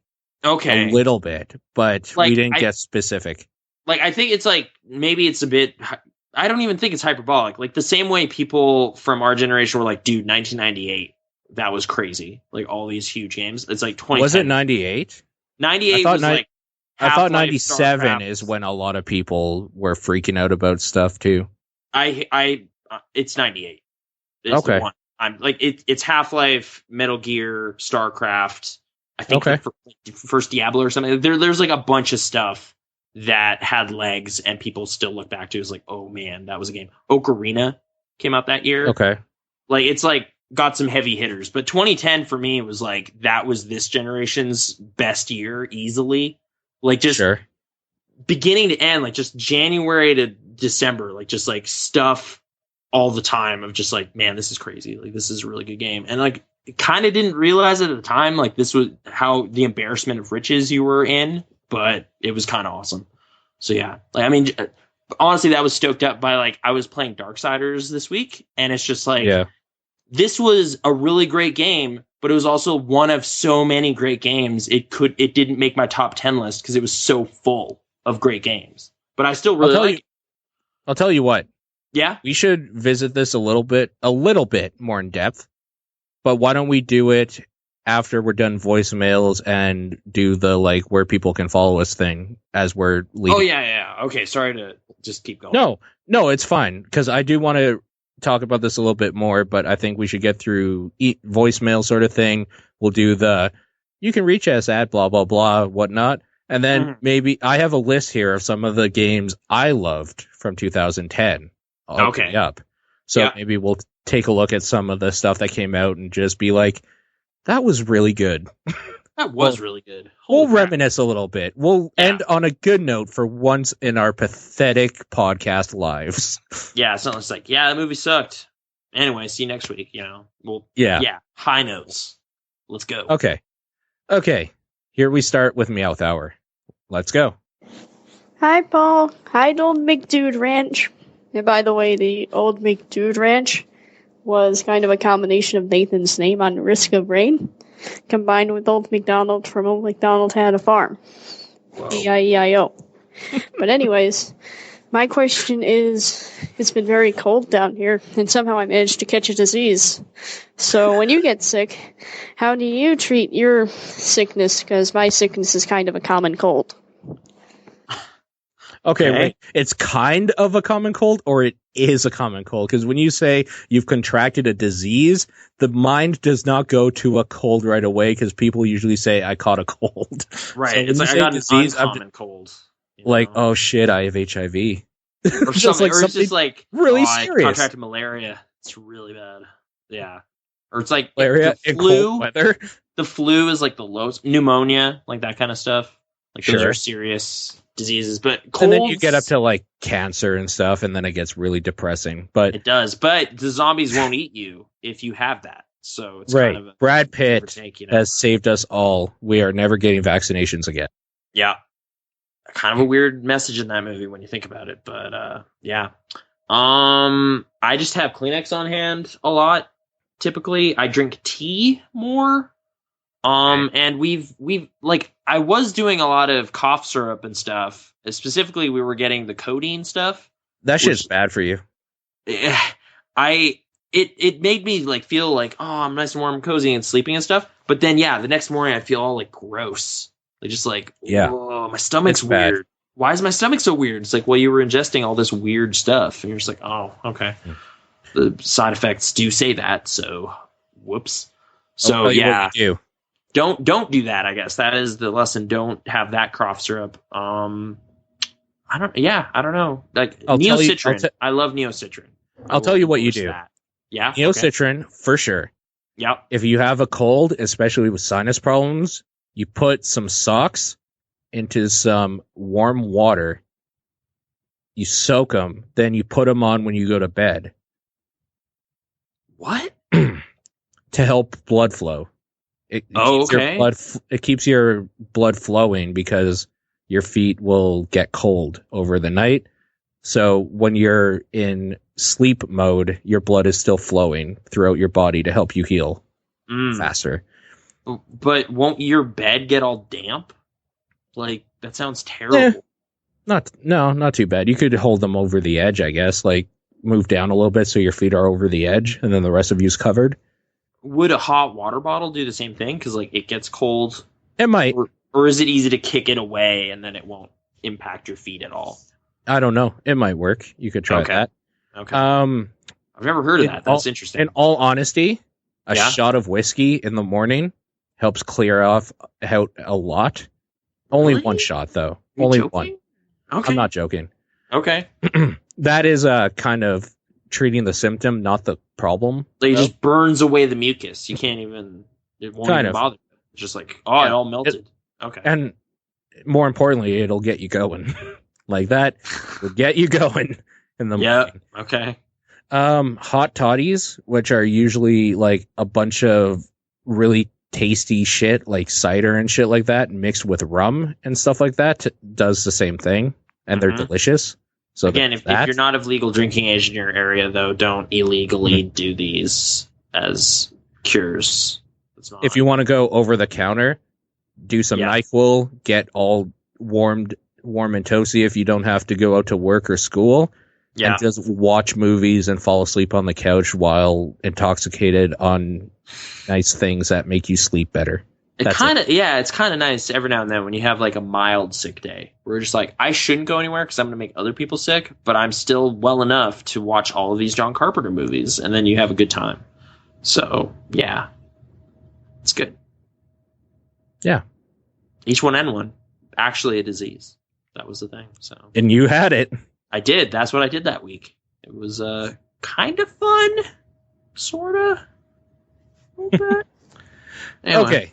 Next question. I think we got that right. Maybe? Yeah. Covered. Okay. And Here do we go. There's not many movies out lately. I would say much, but Dude Ranch would probably correct me on my grammar because he's a Dude Ranch. But anyways, my question is, hey Nathan, how are you handling the movie doldrums, as I call January and February, because there's not much movies in those 2 months? And are you going to see Divergent when it comes out, because it looks really great and I read the book? I don't know much about it other than Shailene Woodley is in it, who was in Descendants, and she was okay. I don't know. But like, I know it's a popular book series. We have it at our store. I haven't really looked into it though. It's sci-fi. Kate Winslet's there, so conceivably I might watch it. As for the next couple months, I mean, Ryan, the guy I usually watch movies with, instead of going out to see a movie, we went to his place and watched Red Rock West, which is a Nicolas Cage movie from the early 90s. And it's pretty good. It's like actually, like it's not one of those because Nick Cage is crazy. I think this is great. It's like actually a pretty good movie. It's Right. kind of reminded me of Blood Simple or like No Country for a little bit. Like it's kind of that small town thriller thing, like just mistaken identities and crime. Dennis Hopper plays a big city hitman. Very different jobs. Yeah, I would say so. That Very you don't different. want to confuse those two when you're hiring them. Exactly. Yeah. No, he's a hitman. And Nicolas Cage kind of acts like he's him to get some money because he's really running like on empty. He's got nothing. Like literally, his car's out of gas, and he just spent his last $5. Like he is done. So he's mistaken for this big city con man and kind of plays along, and then things get so bad, and it's great. Like just kind of seeing how things devolve. So I watch movies like that. I watch old movies when there's no good new movies going on. And yeah, the next one I'm looking forward to like a lot is Noah. So it's a couple months of nothing. So yeah, that's Netflix and anime and more video games. There's Catching never up, really. Yeah. So that's how I handle it. Cool. It might be actually good for the budget. You don't have to go spend $12.75 a couple times every week or whatever. Not doing that. So game money or music money. I catch up on music. Been thinking about that. No, you haven't. I have because I'm sure there You don't are. like music. I used to though, so it's like maybe that new Arcade Fire album is good. Maybe I like that last one. Maybe No, that 'cause it wasn't made with just an electronic beeper, so you're not into it. All you're Wait, into it is wasn't? the drops. Oh, You're they into didn't- the drops, big bass drops. That's the only thing you listen to. That's not true. I know that's not at all true, actually. But And that's not the music Daft Punk makes either. Like the internet No. seems to act like it. I don't know. I saw an annoying thing today. wait, but, people think Daft Punk makes dubstep? Well, I think there's a certain group of people that just call all electronic music dubstep. The same way, Okay. like to be fair, in their defense, for a while I called all electronic music techno because that's what people said. So I thought that's what it was Okay. called. And it's just like, well, that's not true of all of it. So you're generalizing. But yeah, that comes up here and there. Just I saw a thing today where it's like let the beat drop kind of thing. It's like they don't drop. There's not drops in their music. That's not what they do. Like they're a little better at they it. don't. They also won a bunch of Grammys. I guess we could have brought that up, but whatever. It's the Grammys. I was still happy because they deserve a bunch of success and popularity and all that stuff. But Do they they? got it, so they're Okay. doing good. Good. They had white suits and it was cool. Did you watch it? Did you Alright. watch the video? No, I didn't. Oh, okay. Sorry. Paul Williams. Anyway, all right. Okay, next and final question. Okay. Oh man, here we go. Okay, this question is kind of more important. Okay. So I'm watching Paul play Risk of Rain and stuff when he uploads it onto YouTube because, you're playing the game at midnight and I have to sleep. But anyways, hey Paul, how can you play Risk of Rain? Because when I watch the game, it really, really looks tiny, like your guys and Mr. Dude Ranch and Sean. I noticed that they look really tiny, and I wonder how can you play when they look so tiny? That was They- definitely okay. They go ahead. aren't as tiny playing the game full resolution, which I don't think you can go windowed mode. Or maybe you can. I wouldn't. But I mean, there is a lot of what you might call dead space. Maybe like your characters are very tiny and the worlds are very big. Yeah. So there's a lot of just kind of like empty space. So it makes it seem like your characters are tiny because it's not full of just like stuff everywhere for the most part. But it kind of like that's the thing. Like the first video I saw of it was on Giant Bomb, and I definitely was like, "How are you supposed to keep track of like what you're doing? Like you're just gonna get lost." Sure. But And you then do, when a you lot of do times. sort of sometimes when there's a lot of chaos going on, but Yeah. when you're actually playing it, yeah, it's easier for you to kind of keep track of what you're doing and who you are. But Yeah, for I sure. also think it needs to have that sense of kind of environmental awareness because there's going to be monsters coming at you from all over, and also the scale of the monsters kind of needs to be accounted for. So it's not like you're just like accidentally wandering near a giant thing. It's like, no, you clearly see it. So, and also I think they do that, like, besides what you're saying here, it also helps them to make it challenging in a way, because with more space for things to spawn, they will spawn in more space, right? So like when it gets crazy, going on. they just start spawning like everywhere, sort of thing. Yeah, so you can, and that's cool. It is, yeah. And there's just tons of monsters going on and stuff. So yeah, like I guess it might be harder to follow when you're just watching it, but when you're actually playing, probably, it's easy enough. I almost wish, like, they have your name over your guy, right? They do. So you're kind of just watching for that sometimes, in a way, like just to kind of differentiate yourself from everything else going on. Also, I think it's important to note that when you're playing this, you're kind of centered. Your character is centered in the scene. So when you're moving, the camera moves with you, sort of thing. So you always know a basic idea of where your character is. Do you almost wish they had like a colored aura around you to differentiate yourself? I don't. Okay. It's not like, oh, I'm blue and that's my guy. I honestly don't have a problem. Like, and what I'm talking about is with the screen moving with you. Imagine Risk of Rain if it was done like old school Dungeon Zelda sort of thing, where there was a screen, and then when you go to the edge of the screen, it shifts, and you could move around everywhere. The sense of exploration, kind of, right? It would, but it would also get you fucking lost really quick when there's that much chaos and stuff around. Without the screen moving to give you a sense of where your character is, because the view likes to keep on like centered on you. Yeah. You get lost really easily. So there's that too. I don't know. I mean, it's just one of those things. You play it, you get used to it, sort of thing, and it's a non-issue. Yeah, I find some of the platforming like really weird. Some of the platforming is terrible because I'm pretty sure it's randomly generated and you can't do some of it just straight up. It's just like, or it's like so tight in a way that the game barely can handle. Like, it's like I climbed up this chain to the top and then I have to jump off and hope I can catch the very bottom of this other one so I can keep going up, and I have to go up in order to get to the teleport. Like, it's just kind of weird.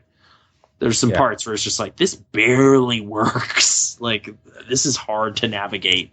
I mean, but, don't get us wrong. It's not a very well polished game, but it's fun. It's still fun. It's fun enough. It's fun enough to play with people friends. For sure. Yeah, for sure. It's kind of like NHL 93 that way. It's just too bad that the strong points of it are the points that fight you to get to them. Like the multiplayer, you can't just click a button and go join friends. You have to go through third-party software or like opening weird ports and doing all this shit just to join your friend. So, I mean, theoretically, since I've been hosting, I could just open my port and then everybody would be able to connect through me. Yeah. But I think we found Hamachi works pretty good since we needed it anyways for that Viscera game. So yeah. It's just weird that came up like twice within a week of like connecting in a really weird, clunky, old school way. Well, it sounds like netcode for multiplayer is just a fucking hassle. Yeah. A lot of indie devs don't spend time on it at all. So in that way, I still think Spelunky multiplayer online would be like the best thing to make that game fresh again for me. But so we could play together. I doubt they're even working on that. They're just like, no, this is too precise for us to even consider. Let's not bother. So yeah, it's too bad. Exactly. Yeah. Anyways, that's it for questions, right? That's it for questions. So thank you to those, as always, for sending stuff in. If you would like to be part of the elite few that get to ask us questions, we'll tell you right now how to do that.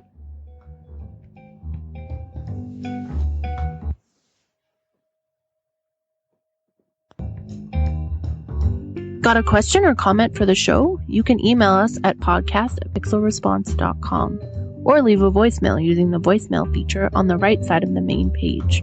On Twitter, you can reach Nathan at Krasnor and Paul at Exposure. Be sure to check us out on Facebook at facebook.com/thepixelresponse and visit pixelresponse.com for more. That is the way you have to do it, of course. Why would you do it any other way? I don't know.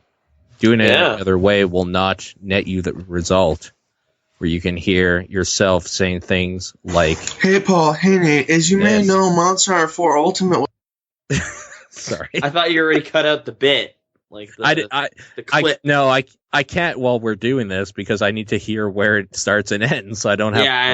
I guess Yeah, okay. Fair enough. I thought it was like, as I was rambling about Jack Ryan, you're just like, all right, well, I'm just going to load this up here.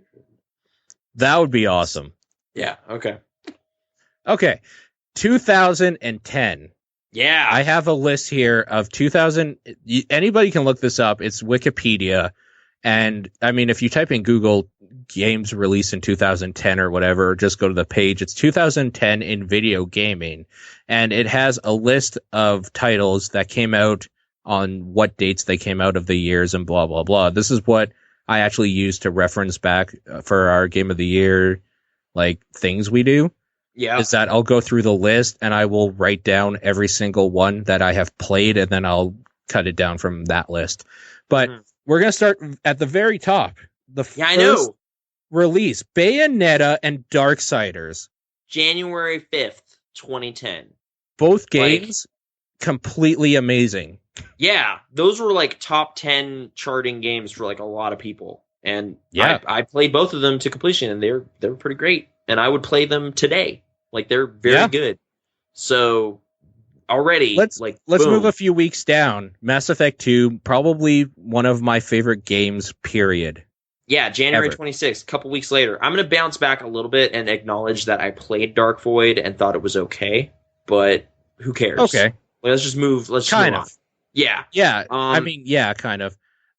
Same week as Mass Effect 2, you also have No More Heroes 2, which was noteworthy at the very least. It was noteworthy. I didn't care about No More Heroes 1, though, so that, for me personally, wasn't a thing, but I understand that people liked it. In that regard, Tatsunoko versus Capcom, also, Ultimate All-Stars came out, or whatever. Yeah. Isn't that their definitive edition or whatever? That was that Wii fighting. Yeah, that was well liked. I mean, there's some misses here, too, in this year. Oh yeah. I mean, of course. Like White Knight Chronicles. Who gave a fuck about that? I know. Level 5, you people getting excited, and it's just like, no, they totally screwed up. It's not. Don't even worry about it. But in that regard, the people that loved JRPGs and loved Star Ocean got a Star Ocean game, too. Yeah. And I mean, Stalker Call of Pripyat, I've heard good things about. I have it. I haven't checked it out yet, but whatever. It's pretty great. Even just sticking to games I played, I mean, February 9th, again, a pretty big week. Bioshock 2 and Dante's Inferno. I played both of those. And okay. I mean, people Can we talk about Dante's Inferno for a second? Okay. And how much it's not a bad game? It's not bad. Like, can we say that? Are we allowed to say that? Okay. I mean, Mega 64 already pioneered this path of like really liking that game. They liked it more than I did. Okay, I wouldn't say it's really liking territory. But I know. It's like, it is a totally fine third-person action game. Like, it is like God of War to the extreme. But also just gross in a way that nothing does. Like, it's just like, there's just the Satan's dick is just there. Oh, okay. Let's not even talk about the actual stuff in the game. Let's talk about the marketing campaigns that pissed off every religious person ever. Yeah. Yeah. Like, for every literary, diehard out there was just like, why are you making this? I am angry. That game was gross in so many ways, but at the same time, it was totally competent. It was a totally competent, like, beat 'em up, hack and slash sort of God of War game, and it looked incredible at the time. Yeah, and it had some of those novel cutscenes so good. Novel stuff here and there. Like, I didn't have a problem playing through that game. Like, it's fine. It is okay.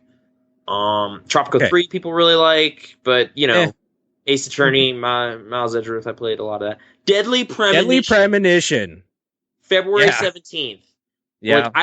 Like, it was one of those weird games where it was just like sitting behind us on the wall of releases and someone was like, what is that? And I looked at it and I was like, I don't know. I don't know what this is. Yeah. And then Jim Sterling started freaking out about it. I went to Blockbuster and rented it, and I started freaking out about it. I bought it the next day from our store, and then just started like evangelizing how great it was. That was after I played Heavy Rain, though.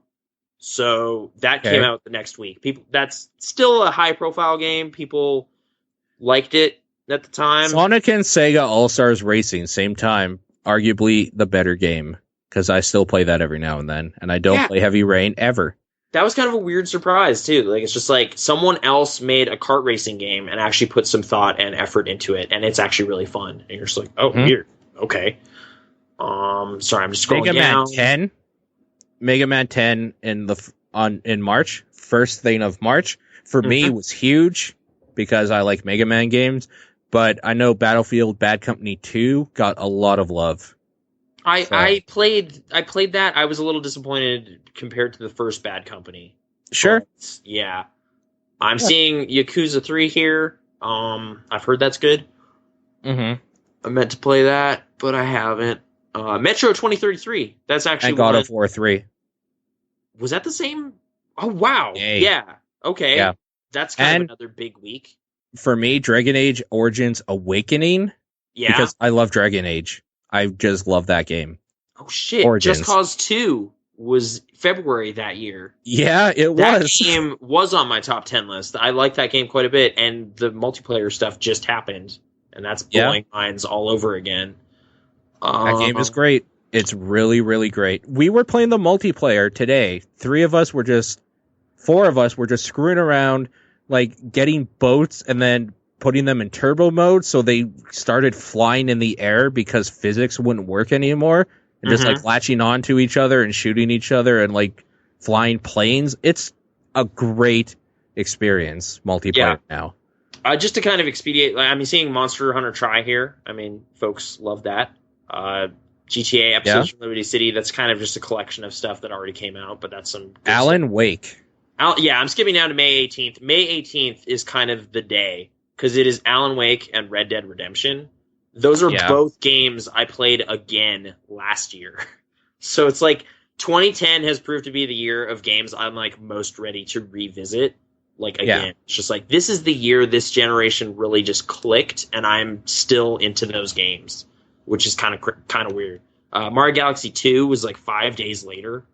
So Alpha Protocol, pretty big. Alpha Protocol is like an wasn't interesting, problematic game. But okay, sure. Like, I really honestly, I was just listening to Idle Thumbs kind of talk about this. The dialogue system time limit in Walking Dead is because of Alpha Protocol.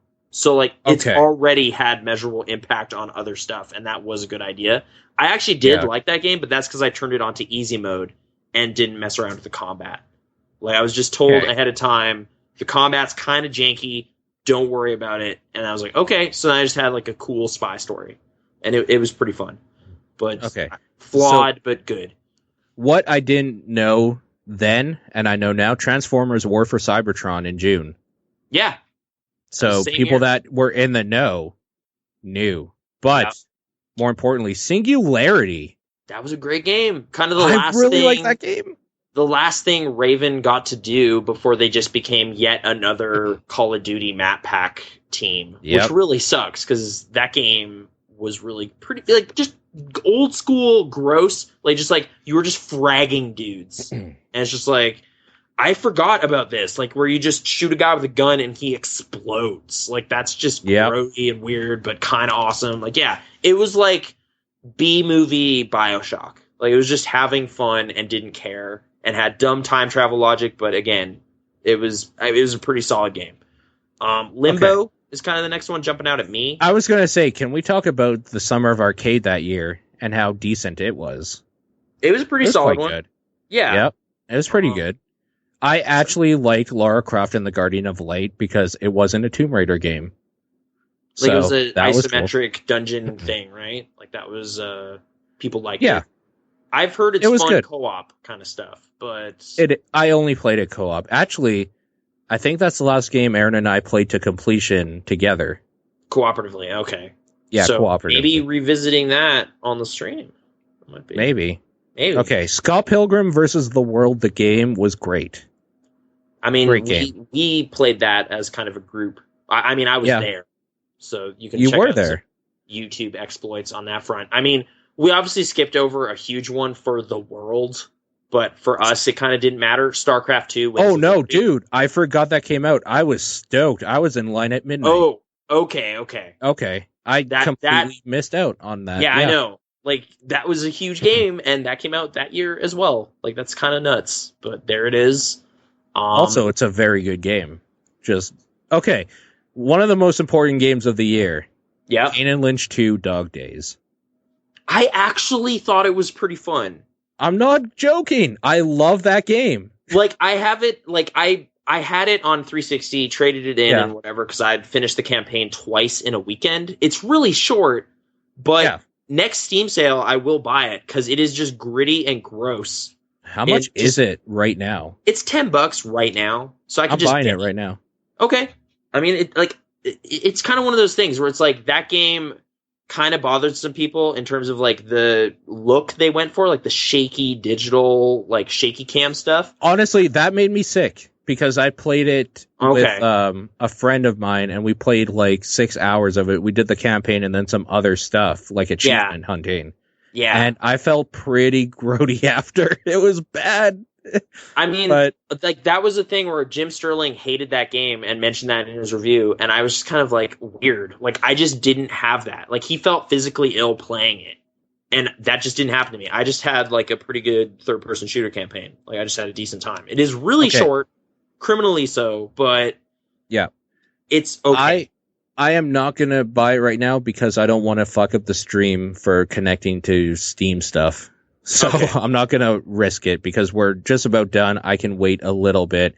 I heard Spider-Man Shattered Dimensions was pretty decent for a Spider-Man game. I can't confirm or deny that. But I heard that too. But I mean, I want to go to, I guess it's August 8th or September 8th. Sorry. That's kind of two big ones. Amnesia: The Dark Descent, which subsequently eventually kind of became like the most talked about modern horror game. It seems like people just love that thing. Even indie game, most talked about indie game for a while. There's a lot of people that loved it. It gave PewDiePie like 1 million subs, basically. Like that was his big breakthrough video, wasn't it? It was. Freaking out over Amnesia. So in a way, kind of the worst game maybe that happened on this list. You know, like it kind of brought about horror. Oh, come on. He's honestly not that bad. I haven't even bothered really checking. I bet. I was just, you know what? I know bothered by his Diablo video. I know a lot of people get pissed off at him, and I can see why because he's kind of irritating. But I bet in real life, like if you were his friend, I bet he'd be a really nice dude. So I feel bad. Just like I don't know. He seems affable at least. Okay, so it's like we're allowed to go like chug a change and all that jokes, but PewDiePie, nah, he's all right. Leave him alone.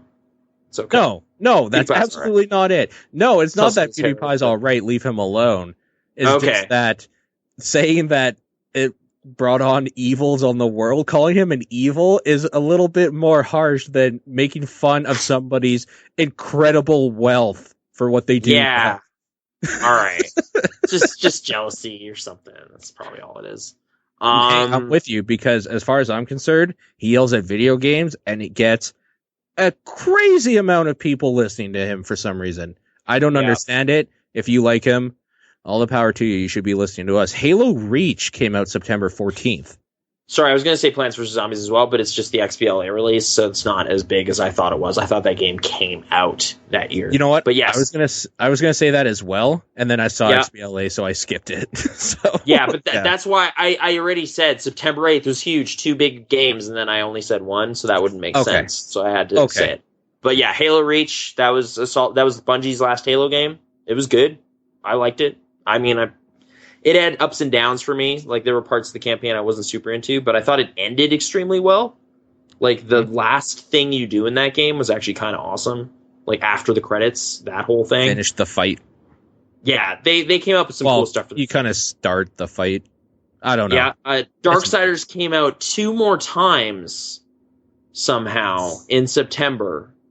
Yeah. This must be a mistake on this list. But for people that cared about it, Dead Rising 2 came out. I know that was huge for some people. I was really excited about it. It ended up kind of underwhelming me, but I did play through it, and it was all right. We can't forget though that Lords of Shadow. when that came out, the worst game ever made also came out, which is also an incredible thing to say for 2010. Quantum Theory is probably it's probably the worst game I've ever played, and you can read about it on pixel-response.com. There is a full written review and a list of 10 reasons why I hate Quantum Theory on the site. Wow. Okay. Written 24 hours after I beat the game on the hardest difficulty. So people can't even give me... Well, people... Because I was like, this sucks. I'm going to go up in difficulty. Maybe, like, the challenge will be a reason to motivate me or whatever. And it was... And, like, maybe I'll feel triumphant at the end or something. So when I finished it, I was just like, well, at least now nobody can say, oh, well, you didn't beat it right. I beat it on the hardest difficulty. Go fuck yourself. It's like, I beat it more than you? No, it's terrible. And I am authoritative. That's honestly one of the things where it's like, I want to play like 30 more hours of the Castle Doctrine so I can say, no, it's not good. And I know because I played it, but I don't want to play it more. Yeah. I don't know. I think this was when I was still just angry, so that review might be seething in the wrong ways. Like, I could probably write a more apt one now. But there was specific parts that if you play it on hard, you just realize how broken the game is because it's not mechanically sound enough to let you pass those parts without basically glitching it to win. Yeah, so it is just a fucked game for fucked people, and I hate it. And 2010 birthed the greatest spawn of evil ever. Okay, but there were some good games too. Like there was so many good games. Yeah, October 5th I'm looking at next because like I personally really liked Enslaved Odyssey to the West. That was a great really like Castlevania Lords of Shadow. That's a game I've been hearing good things about since it came out in 2010. Like, it just came out on Steam, like, last year. Yeah. So, you know Dante's Inferno? I do! It's that, but with a better story. Whoa, dude. I like Dante's Inferno. That's crazy. Yeah, so, it's actually... It's like 2010 was the year of a new God of War and also the best God of War clones. I just realized... Came out the same year. I just realized 2010 was the year I wrote reviews.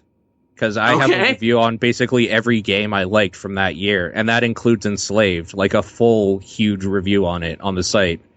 Okay. So that was like the year I did stuff. So there's that. That was how games were covered back then in 2010. Like, look back. You know what? Yeah, kind of. Because that's when like Let's Plays were big a little bit. Mm-hmm. Not as big as they are now. But, like, quick looks were also a thing, but video content for reviews and stuff wasn't really a thing. People still went to the written format. Yeah. A lot. That's when Giant Bomb even reviewed, like, written a lot. They don't Tons do that of stuff. anymore. I know, yeah. Like, that was the year, though. There was just non-stop hits. Like, Kirby's Epic Yarn, that was a pretty sweet, like... I really like Sonic the Hedgehog 4. Nintendo platform. Oh, okay. I skipped over it because I wasn't sure, but okay. Cool. Episode 1. Episode 2 eventually came out in like 2012 or something, right? Right, but episode 1 is kind of the start of the game, so it counts. Let me just Fallout New Vegas I thought was really good. Oh, Medal of Honor was dog shit. Super Meat Boy was I think my game of that year. It was on my list for sure. That was a like landmark indie game in a lot of ways. Red Dead Redemption also had good DLC. Undead Nightmare. Scroll. Yeah, that was it. No, there's got to be something else. Oh, sorry, I skipped over DJ Hero 2, which I did really like. And it was also the end of that franchise and that genre, pretty much. But yeah, that dumb DJ Hero turntable got some more use. And I totally played that game, and it was actually really well made. It just kind of came too late or too early. I'm almost like, it came, like, if all of that happened after the big kind of Skrillex Deadmau5 explosion, would it have caught on more? Like, when everyone was just kind of joking around about dubstep, if there was a game that was just like, yo, we got dubstep, would it have actually sold some DLC packs and done okay? Because, like, Deadmau5 is in it, but they don't have, nice sprites and all that junk. They didn't get that. So, who knows? Doesn't matter now because that franchise is dead, but whatever. Okay. This one again, not personally for me, but Black Ops That was a game that people now seem to look to as the last great Call of Duty game. No, I liked Black Ops when it came out for the way they told the story. I mean, at the end of the day, when you have a first-person shooter, you got to have either really solid mechanics and like great multiplayer, or you have to have a decent story and a way to tell it. Mhm. Black Ops 2 had both. Okay. Yeah. So, I mean, it's one that I've been, like, most curious about after the fact. Like, I kind of stopped playing Call of Duty with Modern Warfare 2, but then the one that nags at me is like, no, dude, Black Ops actually was really clever. Like, they did some cool stuff with the framing narrative and Zork's in it. And you're just It's like, oh, it's not great, okay. but as far as a Call of Duty game has ever been, they tried something new. Like, that honestly seemed like the one where Treyarch was like, no, we're going to establish ourselves as, like, being good at doing this. And they like, did it. went for it and actually They did it with something cool. So, I mean, absolutely. that's kind of a landmark game for them in a lot of ways. Oh. I mean, the next... Sorry. What? Star Wars Force Unleashed. It's Force Unleashed 2, so I skipped Was it 2? Yeah. Oh, okay. Yeah, fuck that game.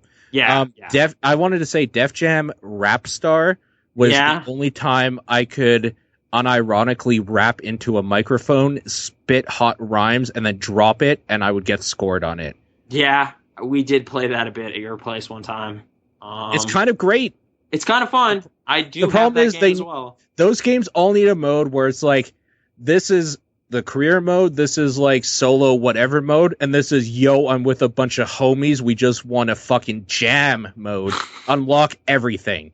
Like, why am I having to unlock songs and, like, sing T.I. parts in that T.I. and Rihanna song, that Live Your Life? Do you remember singing that? Was that you and me and John? Or was that just you and me?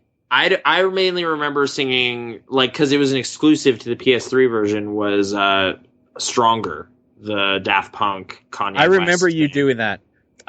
Okay, you knew Ron, right? Yeah. Chinese Ron? Yeah. It was him and I that did T.I. T.I. and Rihanna? Okay. So, Yeah. okay. Fun times are had with Def Jam Rap Star. Timeless Classic 2010. Keeps rolling. Biggest release of the year. Yeah? No, Oh. it wasn't. Okay. Hot Assassin's Creed- Pursuit was great. Hot Pursuit was great. That was... I don't care about Assassin's Creed, I'm sorry. I know. I That's why don't I skipped personally either. That game kind of bummed me out, but that was like a much liked Assassin's Creed game, Brotherhood. So Okay. I thought I'd mention it. Pac-Man Championship Edition DX, though, awesome. Was great. Absolutely good. great. Like, they Yeah. just released it again, essentially, with just a little bit more stuff, and I want to buy it again. Like, I have it 2 times already, and I want to buy it a 3rd time. That's how good it is. Okay. There's Where some are we weird... on this list? Okay, What? I see where I'm just seeing where we are in this list. Splatterhouse for the people, the cult hit, that was huge for them because it Okay. was the first time somebody has taken the Splatterhouse franchise and did something with it in like 100 years or something. Like, when I don't remember when the original Splatterhouse games even came out. It was seriously before. It was like when we were born. 2010 they did something with it again. That's Yeah. pretty big for those people that loved it. I heard it was kind of fun. Like, it's like a 3rd-person action game. Again, much in the same vein as we've talked about several times with Dante's Inferno. Dark Inferno, that's what it's called, right? Yeah. And Castlevania. But yeah, if you want to cut up dudes, that game lets you do that.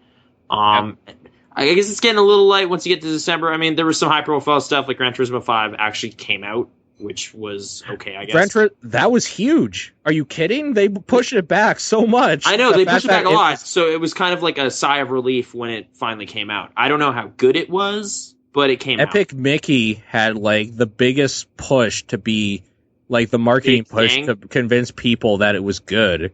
And then it just wasn't, so people didn't care, rightfully so. But yeah, that was kind of weird. Golden Sun Dark Dawn came out. I'm like, again, a loved franchise that eventually finally got another sequel. People say that's a great one though. Really WoW good. Cataclysm. That That pretty was big. huge for Yeah. people that were into World of Warcraft. That took the old model of the last 2 expansions before that, where we're adding a new continent sort of thing, like, oh, we discovered it now or something like that. This was like, nah, fuck that. You know all this shit you grew up loving? We're tearing it the fuck apart. You're just like, whoa, okay, so they rebuilt the entire world, basically. Yeah. That is huge. That was a huge undertaking. It wasn't great, but at the time, big. Really, really Earth-shattering. Like, just big. Literally. I know. Literally. They shattered that whole place and changed it. Infinity Blade ended up being kind of cool. That was from Chair. That was an iOS game. It's basically Punch Out with swords. It's like the last weeks of the whole year, so it's going to get a little light. But honestly, like that year still ended on kind of a weird high note for me because like I was way into the first episode of Back to the Future of the game. It ended up being like the only one I played. Okay. But it was just like, yeah, stoking up that nostalgia. I love that. I thought you were going to say, oh man, I loved Rascals. I actually played more Rascals than you would think. I actually liked it. I didn't. I thought that the game was racing mode specifically, I was like, this works for me. For some reason, this is like a well thought out multiplayer thing. That was Half Brick, the people who did Fruit Ninja and eventually Jetpack Joyride.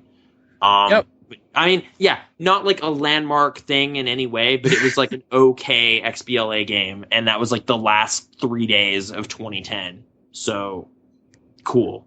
But yeah, oh man, what do you want to? I brought up my top 10 games of that year. Do you want to quickly hear them? Okay. Number 10, Heavy Rain. What? It was on my list. Oh, it's your 10th game though. 10th game on the list. Okay, dude. I thought it was like number one game this year. Fuck no. Mass Effect. Okay. No. Number 9 was God of War 3. Yeah. Number 8 was Singularity. Mm-hmm. Number 7, Scott Pilgrim vs. the World, the game. Number 6, Halo Reach. Okay. Number 5, Bayonetta. Number 4, Super Meat Boy. Number 3, Red Dead Redemption. Number 2, StarCraft 2. And the game of the year was Mass Effect 2. Okay. I have my list actually in front of me now. We mentioned every game on my list except Game Dev Story, which wouldn't have been listed there because it was like a weird iOS thing. But I got into a huge Game Dev Story like hole for like 3 weeks or something. I remember it. Yeah? Yeah. I played it again actually like a week or two ago, and I still like it. It just is not well tuned to the new iOS stuff. Like it is not updated effectively, but I still find that game really charming. What's that Game Dev Tycoon or something on Steam? I've been looking at that, but it honestly just looks like the same thing with less charm, so I'm kind of great. Okay, I don't need it. Give me your list. Here we go. Okay, number 10, Pac-Man Championship Edition DX. Nice. Good choice. Okay, first sentence here. Because whoever allocated the achievements on this list is pure evil and should be fired. There you go. Why is this at the bottom of the list? I was so mad because it was like I unlocked all these achievements in like an hour and I want to keep playing it. What's wrong with you? So I kind of stand by that. Just Cause 2, number 9. Nice. Super Meat Boy, number 8. So a little lower than I remembered, but okay. Singularity, number 7. A little higher than I remembered. Wait, do we have Singularity in the same spot?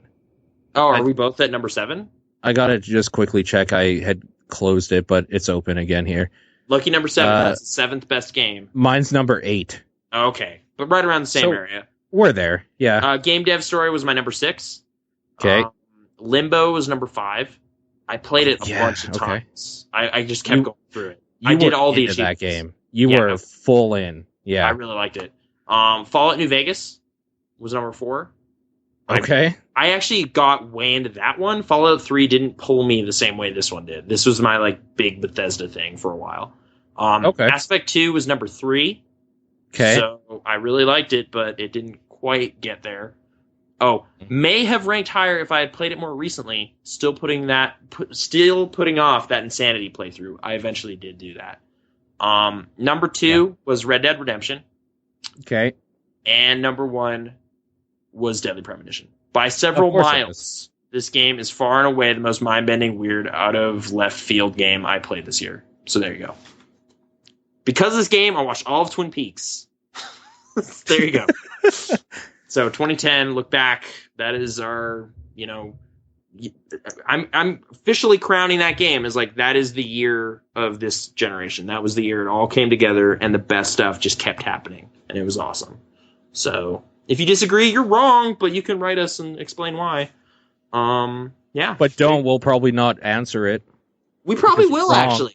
We will. I think we will. Like grouchily, we'll be just like this guy. Look at what he's saying. He's saying that Too Human was like what? Who would say that? So Too weird. Human is great. It's not as good as those games, though. Come on, it's not. Too Human, man.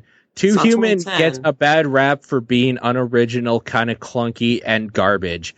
But I will say it had enough in there that I played the full 1 hour and a half campaign. It's that short? No, it's not that short. I just was trying to make it sound really bad. Okay. Describing it. Okay. It's actually not that bad. What is bad is every time you die, and it happens a lot on the harder difficulties and later on in the game, is that there is about a 45-second cutscene of an angel taking you up to heaven, sort of thing. Every single time. Oh, yeah, the animation being way too long. Yeah. The Valkyrie taking you to Valhalla. Fucking terrible. Every single fucking time. Yeah. I can't remember how long it actually was. I think I clocked it at least 30 seconds. Which is just infuriating when you just want to go again. Like, it's just like, why the fuck is this here? Yeah.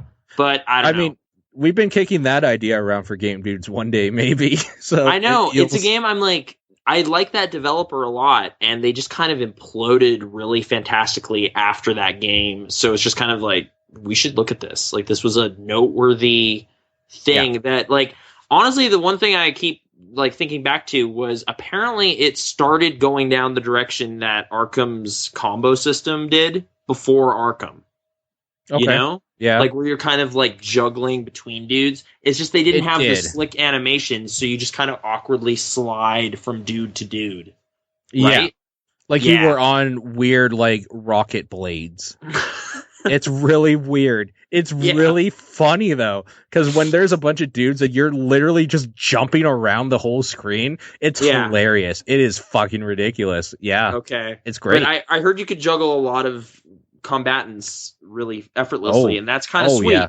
It's just, it doesn't look as slick, so it didn't get that kind of recognition. But yeah, 2010, just there it goes. So thanks for joining us on Pixel Response. We're just kind of looking back for some reason at the best year in games of modern times. Because of Darksiders, right? That's really what kicked it off. It was just like, this is a great game, and this wasn't even one of my favorite games of that year. So how crazy must that year have been? And then I was just kind of thinking back. So there you go. Exactly. So if you ever wanted to know what we thought about games in 2010, you heard it here first in 2014 on the Pixel Response podcast.